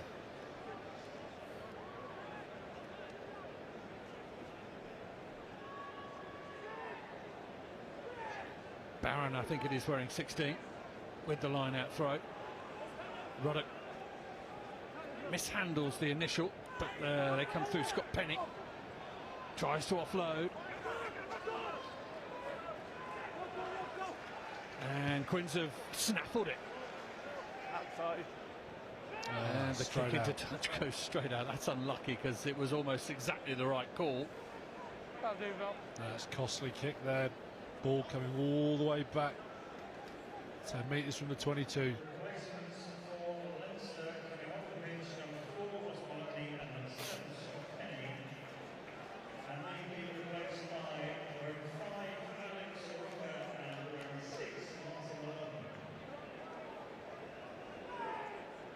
Alex Soroka comes onto the field for Leinster, so does Martin Maloney. Alex Soroka there with the ball, number 5. Fine young prospect, long black hair, and they come through it. I guess Lee Barron who's made the break. Got to stay on your feet. Gone really long. Wayne Barnes pointing there, the hands on the deck. The ball, but really long for me. Not for me, no. Break from Leinster and quick as a flash, they're into the Harlequins 22. This looks like it could be serious here. Yeah, Carol. Don't kick it in. No. Just taking it seriously. 5 metre Harlequins. Very upset. I was a little bit worried there it was Kenningham, but no, he just wanted a chat, didn't he? Just ashamed of his penalty that he gave away. Really disappointed in himself. Gosh, I can't even imagine what it'd be like if I had that level of guilt when I'd give away a penalty. Gosh. Good line out from Leinster, very much like the first half. Good position. Once. Harlequins stop it once. Use it. Jeremiah swimming his way through. Barron dealt with by Don Brandt. Over the ball they go. Trademark stuck from the back rower.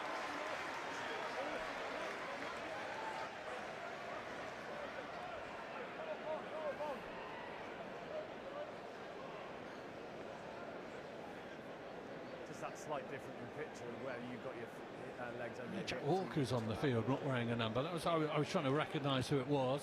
So the penalty's been given to Quins there. And they clear their lines. I think this is Don Brandt again reading it.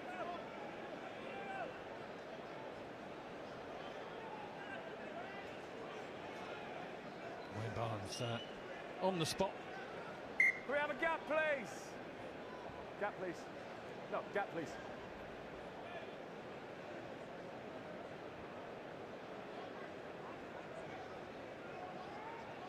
Jack Walker, fresh from England duty out in Australia, finds his man at the line-out. Gautama comes in to bargain with his forwards to let him have the ball.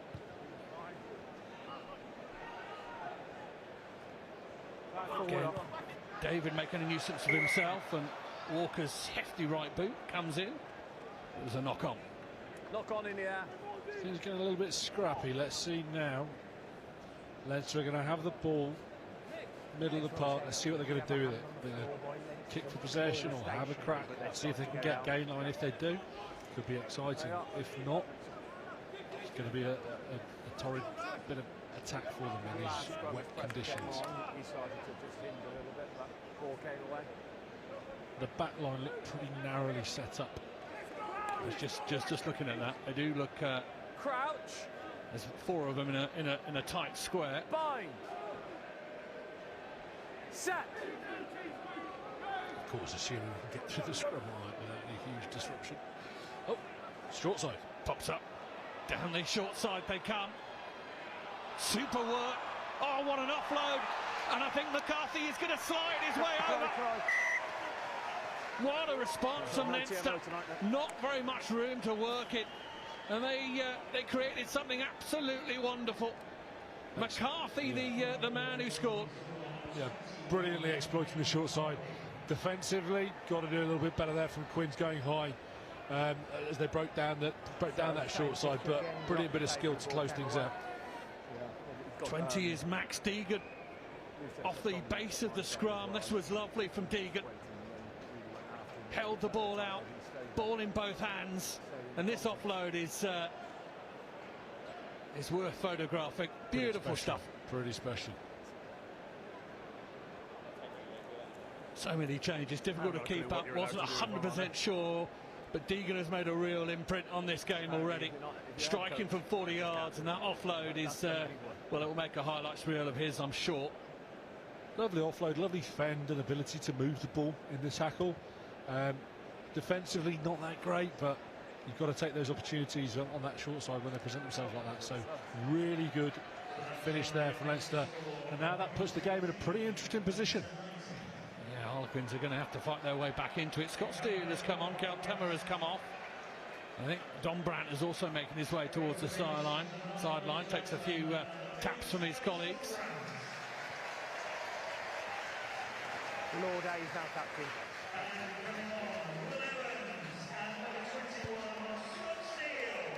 You can hear that Evans is on. Lord A, I think, will probably move to number 8. Yeah, he'd probably skipper the side as well, I would imagine, given his experience.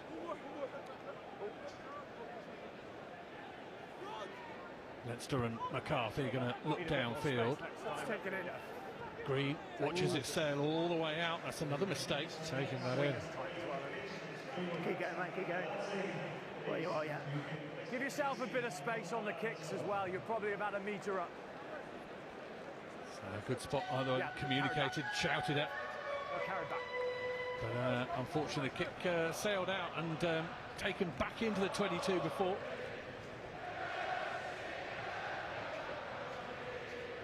Famous song rings out around the Stoop.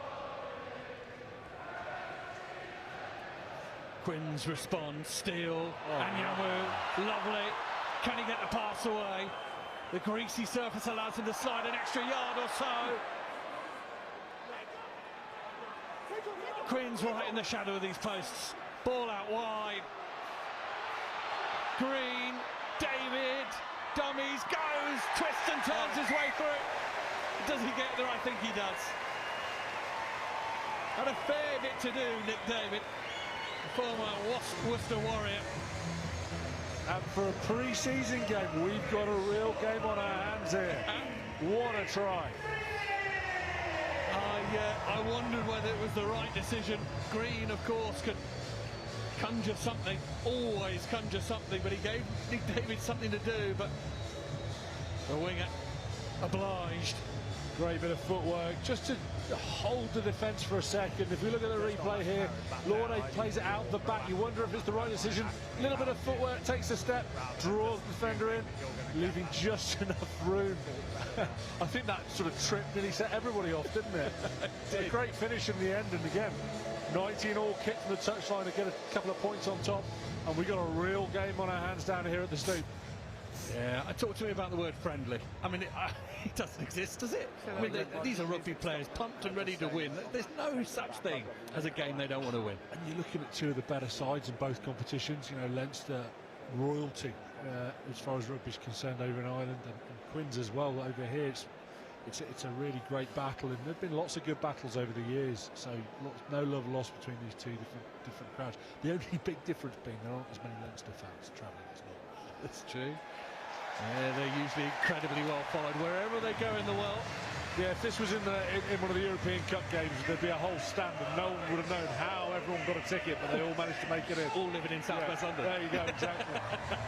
Switch their season tickets over for the day. Got a real game on our hands here. See if they kick it down into that corner, just on the 22 again. Yeah, pretty prescriptive. Looks like that's a ploy where they're not trying to show their hands for games later in the season. They'll probably have a large menu of kicks that they can choose from. Just opting to stick it right in that corner every time. Focus on the basics tonight. Great insight from George Robson alongside me. You know, you often, perhaps, layman watching the game think a restart is a restart. It's not. They practice all sorts, 25, 30 different types, different ways of doing it, all communicated. Yeah, they'll just be playing the set menu tonight, I would suggest, if we stick with that culinary theme. No specials. Don't want to show their hand. Deegan already made an impression on this game, the young back rower. There's the older back rower, Rhys Ruddock. Oh, that Ruddock. We're just about to get on top of them and say how well they were sorting that out. I was going to say, with that ruck in midfield, you can see there's the intent here from Leinster to really have a crack and throw it around. No. Midfield, well, they did. They threw it around, threw it right into row H. Block AE, 120, 134. Bloke having a pie and a pint, and he got one in the face. But having a look to throw it around, got to be careful though. Let's see what Quins can pull out the bag here. Alaratoa is on at 18 for Leinster. Oh, not the best delivery there. No. This, as an attacking player, this is not the best position for Quins to be in. So all about reorganising now and working out where we're going to get out from here. Are we going to kick? Are we going to clear? Looks like it. Allen, small little point upwards, tells his back line where to go. And it's come down into the Quins' hands. Lovely offload. And Yamu is hoping that the ball bounces up. Just a little bit too much there from Lord. Get that ball across. Asking a little bit too much of his man on the outside. Getting a little bit scrappy now. But let's see what we can get here with this scrum. Should pull things together. Who's got this? Is this Leinster or Quins got this? We've got Harlequins have got it. Great attacking position here. We see some great lines running from 12 at Quins and further out seems a good gain line. Decent short side here as well. Leinster have brought a man over to defend. Crouch. Let's see if we can get beyond the scrum. Bind. Set.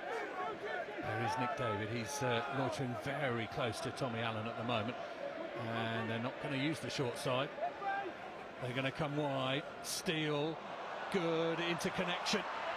Tyrone Green. Pass was behind Chisholm. Edge. Looks like Ross Chisholm there just overran the pass, had to check back for it. Really looking forward to seeing Scott Steele back in action, who, you know, since moving the Harlequins, been capped several times for Scotland now. You know, this I suppose in some ways is the dress rehearsal for that 9 shirt with Danny Kerr. Obviously he'll be leading the charge for Quins. Great strength and depth at that number 9 position. Really interested in seeing what Scott Steele's going to put on the part tonight. Danny Kerr, one of about 4 players who played 2012 and 2019. Absolutely. And look, Scott Steele, immediate impact. He's packing down at 7th. Look at him. He's on the short side, blind side flanker that you never knew was there. I mean, he's tough, but I don't know if he's sticking on the blind side. Interesting ploy there, though. Leinster come away through O'Reilly. Long Caterpillar allows McCarthy, the try scorer in this second half, a little bit of room. Green, flick of the switch and away he goes. Walker. Tackle, let go. It's an interesting part of the pitch between the 10-metre lines. In some ways it can be higher risk than in other areas. You give away a penalty here, you could cost your team points. So no one wants to mess around in this area of the pitch. Looks like Scott Steele's shaping for a box kick here. And use it. Dino Lamb is going to chase this one. The kick is a little long. Oh, spoke too soon. Spilt by the Leinster fullback. In front of the knock-on. Lorde. Interestingly, it stopped raining now, so you'd hope the things shore up with the handling. Lamb keeps control of the ball for Quins. Nick David a little nudge through. McCarthy, the replacement scrum half, is back. Great kick. Really good kick, and Green is going to agonise over this as it rolls towards the 5-metre line. Stutters his kick and clears down the touchline. What are your expectations for Harlequins this season? Look, I think they did really well last year. Difficult semi-final to bow out against Saracens, but they're going to be there or thereabouts, right? I think everyone knows the format of the competition. You finish in that top 4, you're in with a shout, and Quins are certainly an example of that. And with players like Joe Marsh, who's just coming on, you know, they've got some real ability, some real game-changing talent to be able to push into that top 4. And that's what's important, right? You've got to have the quality, you've got to have the depth. And I think we're going to see another very competitive Premiership campaign from the Menley Quarters. Harlequins' first Premiership game next weekend away against Newcastle, and then the small matter the following weekend of a home game against Saracens. Should be a quiet affair, probably not worth tuning in for that one. Yeah, absolutely.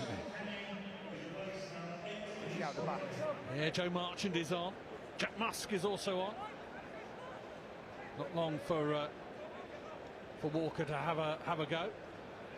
Might be on an allotted amount of minutes, I would have thought. Maybe. It's good to hear Joe Marler calling the Leinster line out for them. Screaming at the top of his lungs. Very, very nice. He's putting pressure on them, though. And look. Oh, who's he penalised? On the arm. Oh, in the arm. Okay. That's fair enough. Kenningham retreats, having done the good work. I don't think it was him who infringed. Yeah, but if our director sees the next line out that Leinster throw in, maybe not 5 metres out, just have a look at Joe Marler when he starts shouting. I think it's a colour-based calling system he's managed to decipher with his friends over at Bletchley Park. Yes. He's managed to infiltrate. He's obviously worked it out. Lots of colours being shouted, that's for sure. We'll take a little notepad Lots out of with reds and whites. Let's have a look.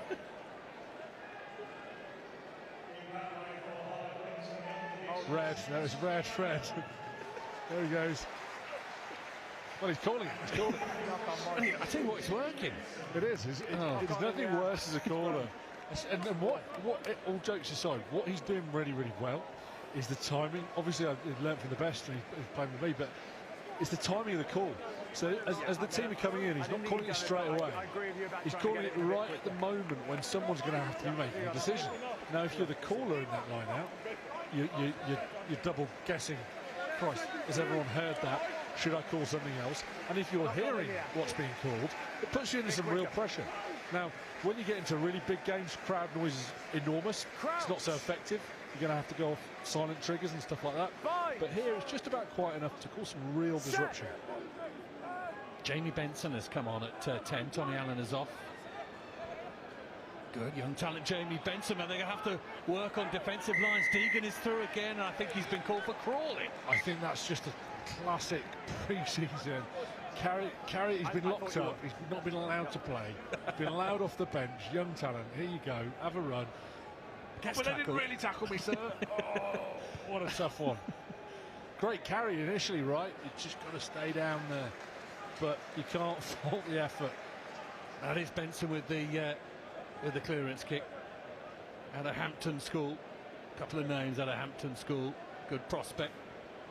And it's great seeing the younger players mix it with some of the older, wiser pros.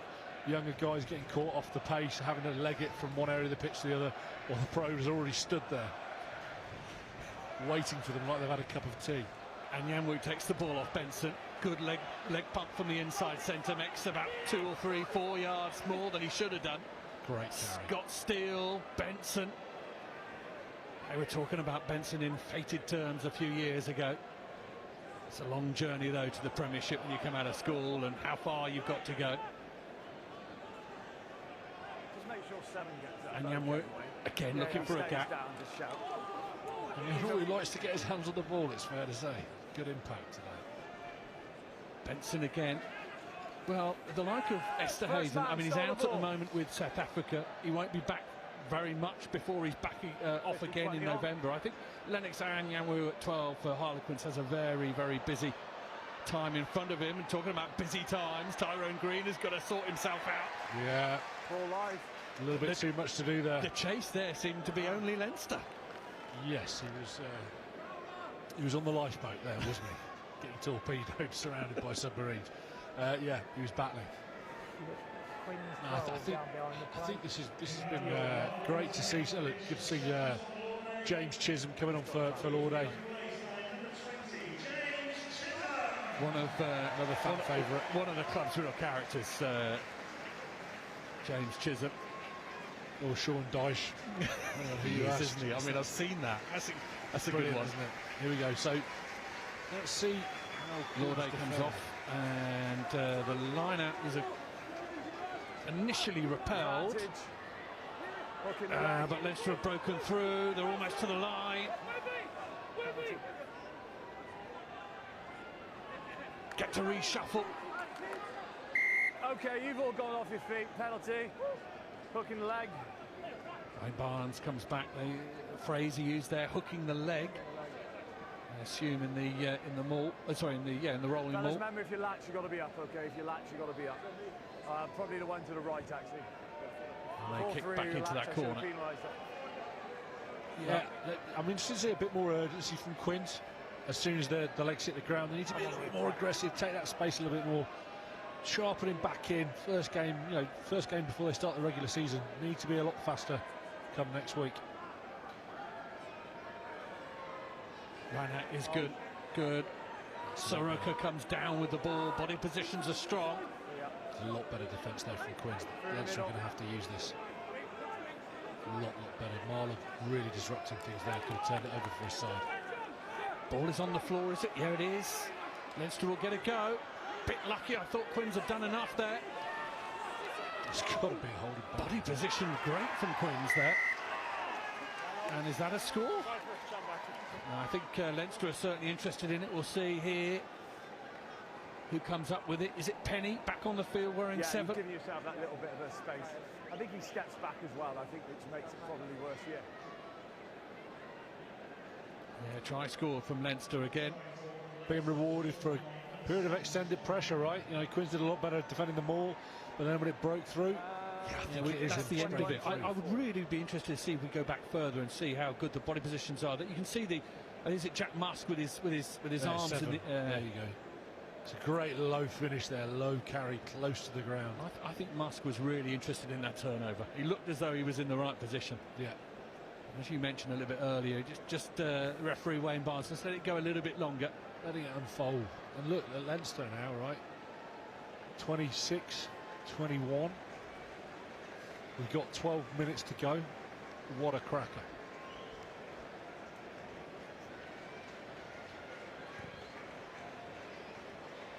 Kick is good. Yeah, 5-point ball game going in the last 10. You know what? A lot of the time in pre-season you can have games that might potentially be a mismatch. Teams change their sides. What's great about tonight is we've got a really competitive rugby game on our hands, and this is exactly what both teams are really going to get the most out of come next week or week after for Leinster when they're in competition. Indeed, yeah, last weekend was a 60-point drubbing. Marchand is trying some tricks of his own. Swept up by Leinster and kicked out. Immediate impact there, Marchand chasing it down. Looks like we're going to have a stoppage here. It's great to see, you know, comes on. Hasn't been able to do much. Got his hands on the ball, immediately turning the pressure and putting an offensive kick in. Let's have a look. We're looking back at the trial. There we go. That's the carry. This is body positions. Or maybe his hand isn't on the ball. I think it was, but you know, as we said, Wayne Barnes is going to let that contest happen, and it comes down to who's able to adapt the referee the best. He didn't get hold of the ball and take it. We have seen tonight a lot of turnovers in play. You know, if you managed to get hold of the ball and take it away, you know, I'm sure it'd have been allowed to play on. And the man now taking attention is the chap who was over the line. He's wearing number 7, and on our list we've got that down as Scott Penny, but I don't think that is Scott Penny. Looks like he's got a bit of a tight shoulder there, rotator cuff. Don't come early, fellas. Trying to work out who that is. Conor Orasanya is also on, looking across the field. The bleached blonde hair, he's gone into the wing. Nick David has gone to full back for Quins. Orasanya's not wearing a number. He's out here on this right-hand side. Marchant looks furtively over at him. Marler takes matters into his own hands. Ball comes back. Lamb puts his head down. So now this is all about gain line here. We're on that 22, we can see that line. Quins have got to get through that line, get over it, to be able to have a chance to really ask questions of this Leinster defence. Otherwise, it's pretty well set, they're well coached, it's going to be hard to break through. Chisholm, half a gap. Benson brought him in with the pullback. The other Chisholm gets those legs driving. Come off! Musk and Benson combine again. Speed from David. Ball pops free. It's so hard, isn't it, to get that momentum and then hold on to it. We see you try and go laterally, you try and go wide. Gain line was the 22 there. They've gone backwards and they've gone you know what, let's have a crack wide. You've got to earn that right, okay? And I think it's pretty clear after that number of phases, you've got to find a way, if it's not there initially, to kind of get some go forward. And this is not easy. This is the sort of thing that would be brought up next week, and they'll have them on the VT and going through it, poring over it, saying you shouldn't go, don't press too quickly. Yeah, and if you're under that pressure, you've got to go, okay, you don't necessarily need to attack space that clearly isn't there, right? You've got a full defensive line. The closer you get to the goal line, there's no one in the backfield. So you've got more defenders on their feet. And what you could see there, that 22 area, kicking threat still potentially on. Maybe that's something they look to add in as the season progresses. Whole host of substitutions for Quins whilst the game restarts off that line out. Leinster go back the way that they came. Michael Alaalatoa. Great stat about Michael Alaalatoa. He played 92 times for the Crusaders, scored 28 points. You're fine, he's not. 28 points he scored. He's a front row forward, and that makes you think he must have taken a penalty goal. Possible, it's possible. It must be on a VT somewhere. Certainly.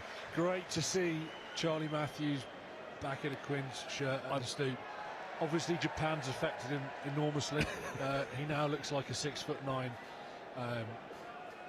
Twickenham samurai, clearly. Look at that top knot, outstanding. In case he wasn't tall enough already, but great to see him back. He'll be looking to try and get up in the air, no doubt here. Garcia, all over it, loves the line out. Garcia Botto's also on, White is also, Archie White's on. Stop. Oh, there you go. Causing complete carnage already. That's the steal. Oh, Benson's kick is off the top of his, the outside of his boot, and immediately reacted to it. More Benson hedges in the sort of culture stakes there. It wasn't what you'd call a cultured boot there from Benson, sadly. And sorry for the cheap shot, mate.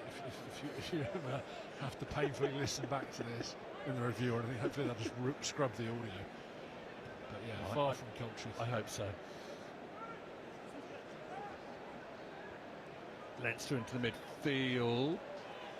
Read well by Marchant and friends.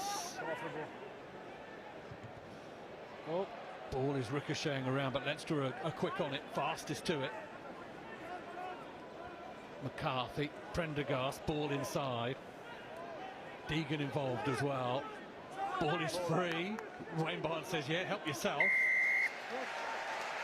And I think they have a second go. Chisholm is interested. Oh, he's going to bring him back. Barnesy, what happened to pre-season rugby? Jouet. Oh, you can tell he's not French, can't you? Unbelievable. They love him in France, Wayne Barnes. I thought the ball was in, then he held on. Well, you know what? The World Cup semi-finals. Wayne Barnes is never a man to shy away from controversy. He comes from the legal profession. Water off a duck's back for him. Interestingly, though, bit of a sort of back and forth going on now. We've got 6 minutes on the clock, a few more changes, and we've got a 5-point ball game. Let's see if Quins can put anything on in attack. There is Matthews. Still got a tan on him.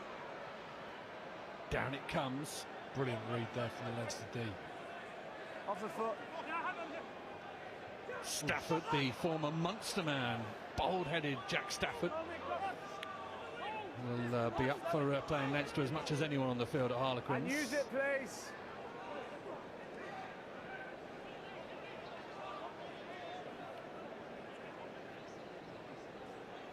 Stafford finds David. David didn't look as though he was 100% sure what to do with it. Orasanya has his play read by Rob Russell. Milne, one of the try scorers for Leinster. Prendergast up over the top. On the same page was his centre partner. Marchant has done well there, though. Hull, aching great big hole, and a kick ahead. How does it work out? McCarthy's going back. He will sweep it up and take it away.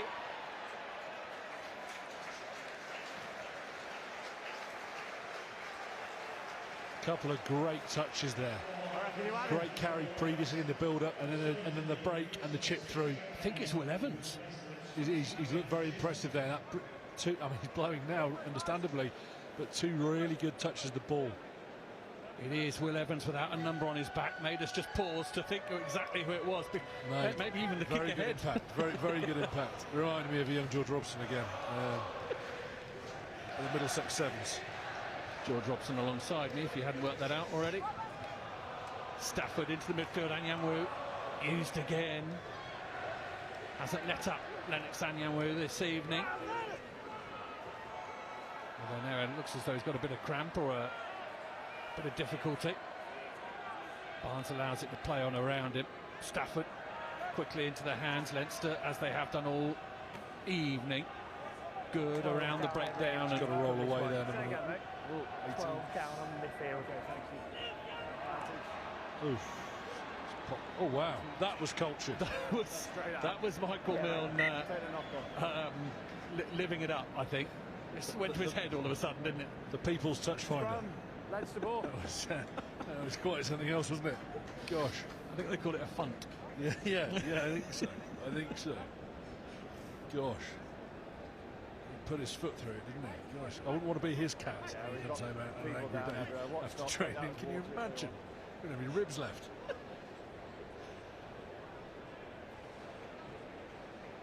More substitutions for Leinster. But yeah, a serious note here, right?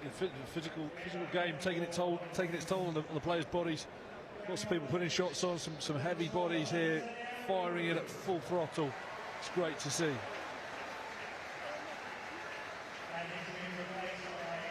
Still a lot of smiles around the ground. A little bit of a shock of being on the big screen. Yeah, absolutely. Okay then, scrum. Did you ever see yourself on the big screen while you were playing? Did it ever put you off? Oh, I would never look. I was never one of those players that look up, you can see the lag on the screen, and then start pointing and shouting and looking wistful. No, never did that. And I'm sure no one else ever does that, you know. Camera comes on, they start barking out orders, like they turn into a French drill sergeant all of a sudden. The body language not brilliant for this scrum. Everyone's like, God, are we doing another one of these, are we? Ben Murphy is the Leinster number 9 who's coming. He looks the only one sprightly enough to want to take this on. Yeah, 3 minutes on the clock, tie game, one score game. If Leinster can clear their lines here, they might have a shot at closing this one out. 3 minutes, not long to go. Scrum has been quite good for Quins. They might fancy their chances of putting a bit of pressure on here. It's going to be tough now to have a clear scrum. Look, you've got substitutes on from both sides. This suits Leinster, right, to come away with a result here. And if you're Quins here, you want to make sure you can put pressure on, but we need to play, right? We need a clock going. Leinster are quite happy to run a bit of time down, clear the lines, and then defend. Crouch. Bind. Set. Okay.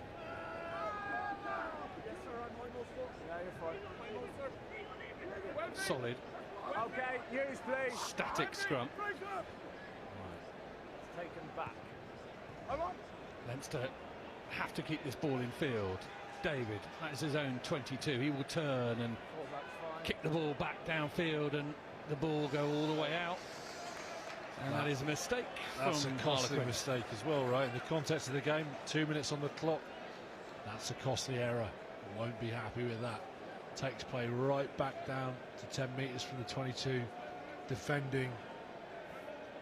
That's probably the game. But let's see if Quins can get it. Charlie Matthews get his mitts on the ball. A lot can happen in a minute and 30 seconds. Let's have a look. I was going to say Harlequins certainly know their way out of a hole. The last few years have certainly told us that. Can they do it? Can they reach for it here? Ball is lost by Leinster. Now Quins have got to have a crack here. Come on. On it goes into the midfield. I'm not sure the offensive grubber on the 22 was the best play, but there we go. Ball is back in the hands of Quins. They temporarily got away with it. Leinster will be happy to have them here, though. And use it! 90 seconds left on the clock. Stafford has a little option other to clear his lines, and it will go out for a line out, and that could be where Leinster manage this way, or this game, to a close.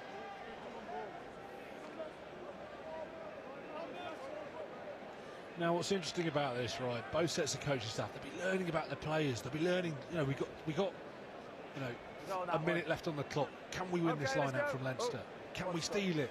How are people reacting under pressure? Because it might not be high stakes for your 50 cap international, but for your guy who's his first opportunity in a professional game at this setting, who's young at the start of his career, this is the biggest game of your career potentially. So a lot to be taken away from both sets of coaching staff. It's going to be really interesting to see what both coaches make of the performances of the teams after this game. Leinster opportunity now to close this out. Safe line out from the men in blue.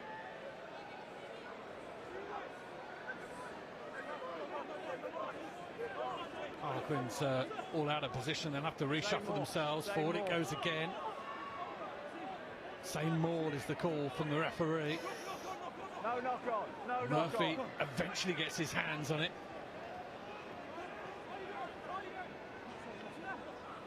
So Bradley's on for Quins. What are the odds for a turnover or holding penalty in the length of the pitch? Oh, it's over. Prendergast, I think he's going to say enough is enough. And it will be Leinster who walk away with the spoils. Pre-season, but an incredible workout.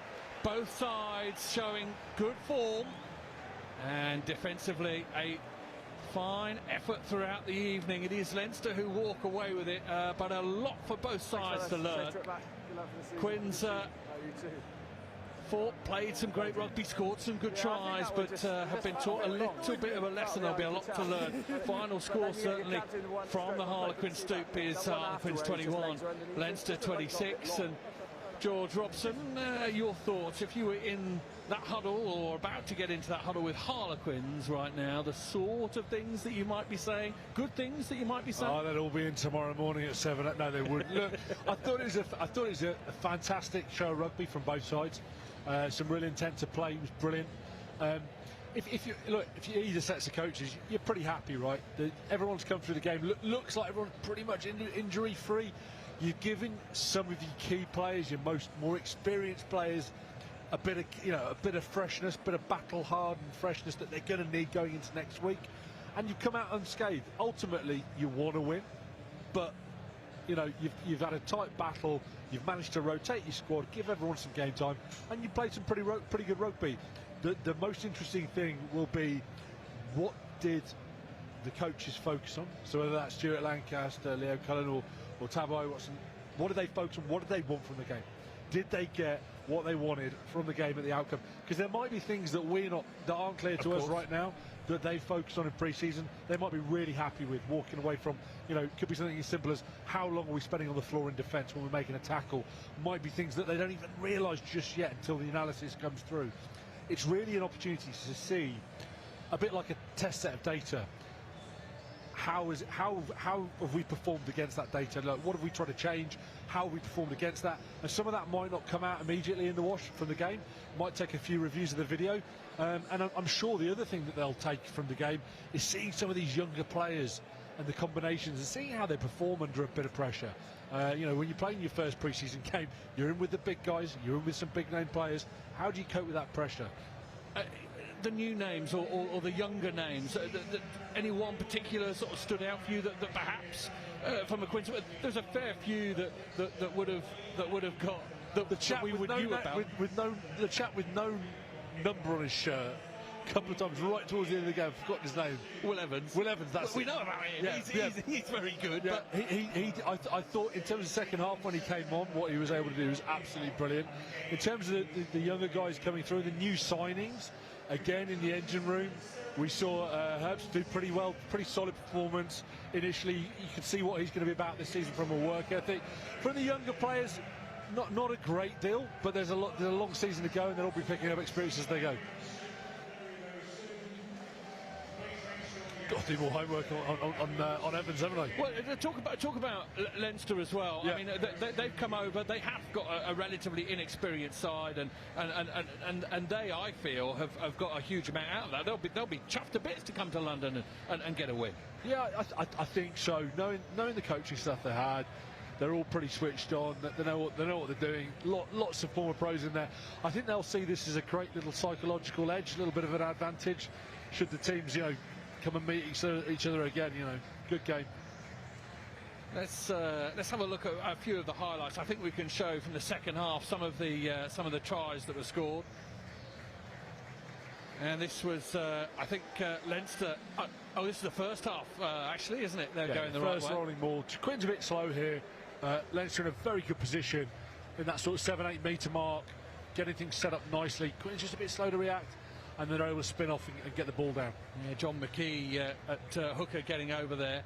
And it was certainly a marker down for Leinster, and it was something they lived up to as the game went on, the ability to turn set piece into points.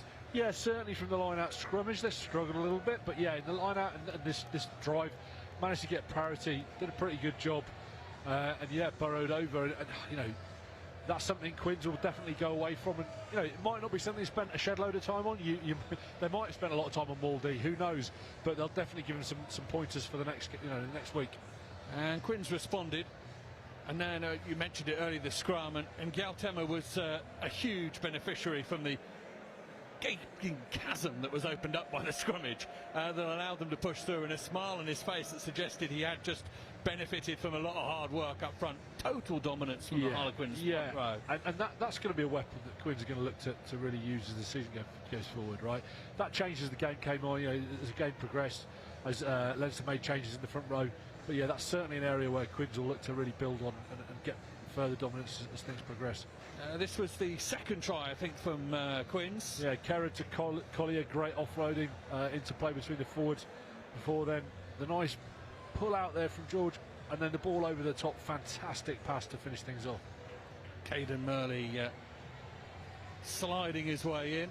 Beautiful pass from Tommy Allen over the top. And at this stage, I think Quins felt as though it was more like them. It was more about the way that they were looking to unlock things. I think they were able to hold the ball, and with that go forward, it's great to see. And yeah, like you said, that felt like Quins are sort of really hitting their straps. This was Leinster at the double. Charles.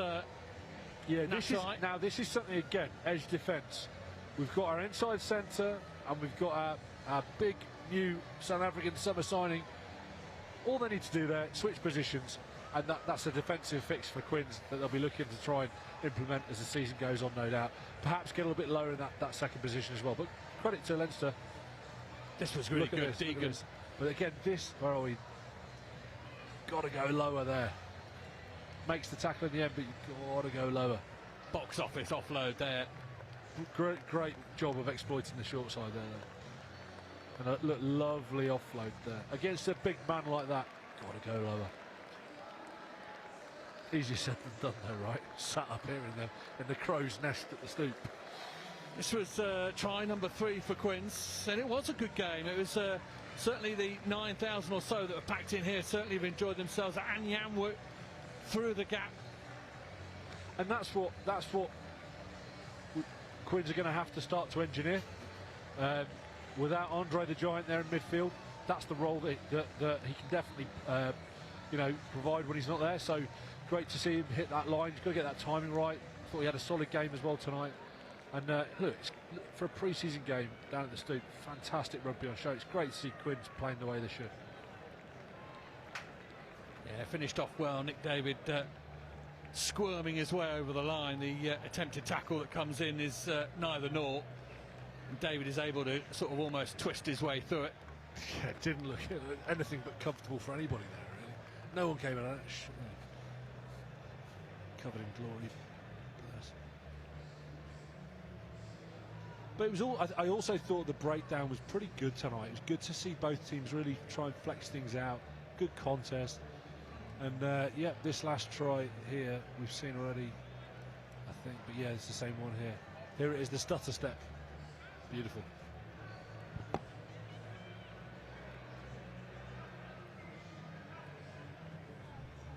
I think we're just about ready to. Well, is this the final score? We will see the way that Leinster got the. And look at this contest here. He's right on it. Can't quite get his hands on the ball, and then gets clear out there. That's a great contest, right? Wayne Barnes doesn't mind that happening, and they get over. Great low finish. And that ultimately, I think that was the last score, wasn't it? That's what's won the game. George Robson, thank you very much. You've been fantastic to have alongside me. Really, really good. We're going to say full time here, Harlequins 21, Leinster 26, and I think Joe Burns has got a player with him. Yeah, cheers, Sam.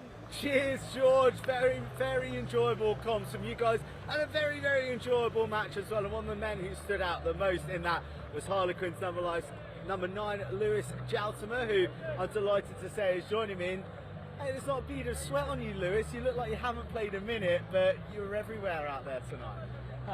My body would say differently, mate. It was pretty tough first half. I've got a lot of sweat on me right now, but I had a bit of time to cool down.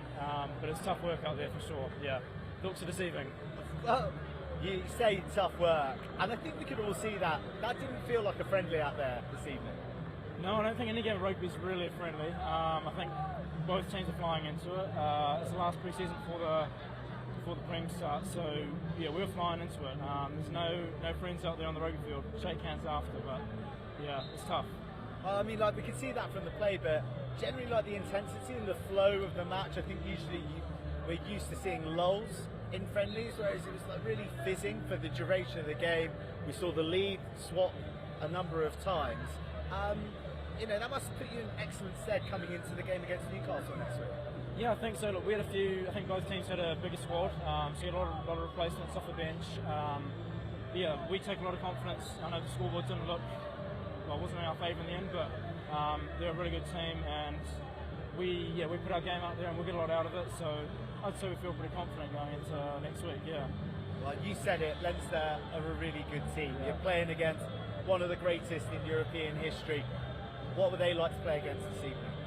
Yeah, tough. I mean, I remember we played them last year in a pre-season fixture, and they gave us a bit of a hiding as well. So, like, they're top of the European League. So we knew we're coming into a different beast than what we played last week. But man, that's why you play rugby, to play against the top teams, and hopefully they get a lot out of it as well, because we're a good team too. Yeah.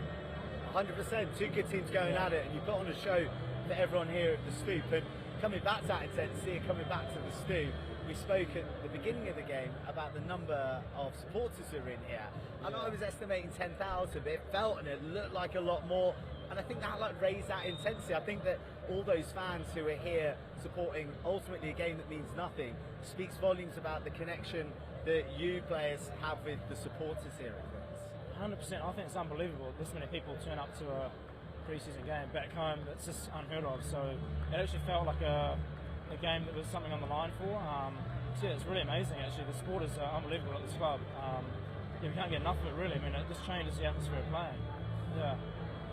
And let's talk about the season ahead, okay? We had the two pre-seasons, we've had London Scottish, we've had Leinster tonight. Do you and the squad, do you feel like you're in a good place heading into this campaign with eyes on not just the domestic scene, but of course Europe? Yeah, definitely. It's the boys been working hard in pre-season. It's been hot and we've all been turning up, so I think there's real excitement coming into the season. But we know it's a long year and there's two comps to get through, so we're pacing ourselves. But I think there's a real excitement in the group just to rip into this first game and take it week by week and see where it takes us this year. So new squad ripping in. We saw one of the freshest members of the squad walk across the camera shot. Lennox there, who I thought had a fabulous game, and a number of players that Quins supported. Oh, there he goes, there he goes, there he goes, there he goes. Camera loves you. Yeah. Camera loves you. You know, a number of fresh faces who really stood up tonight and announced themselves. And is that the feeling amongst the squad? I know that the big stars weren't present, but that it is going to be a real massive squad effort from maybe some of the less heralded or less known names. For sure, yeah. I think having some of our boys go on to play international honours opens up some spots for some of the younger boys, and that's where opportunity comes in rugby. You get a chance to step up and play, and we've had a real good pre-season to find your groove and have that sort of space in the team. So man, there's real excitement with young boys as well. You get a little nibble of game time, and man, we jump on it, and you put your best foot forward because you never know what happens. So yeah, really good. Well, I can confidently speak for everybody who is here at the Stoop and everyone watching at home this evening that you took your opportunity this evening. Love watching you play, love watching both teams in action, and wish you the best of the season ahead. Thank you very much. Appreciate it. Cheers, Thank Lewis. you. Right, guys, so that's a wrap from the Twickenham Stoop. At long last, rugby's back. No more pre-season, no more boring summers. It's full-blown rugby union from here on in. Now, that was the dress rehearsal. The real stuff starts next week. A trip to Newcastle for Quins and a trip to Zebra for Leinster in a couple of weeks. We can't wait to be there with you. Thanks for joining us, guys. Good night.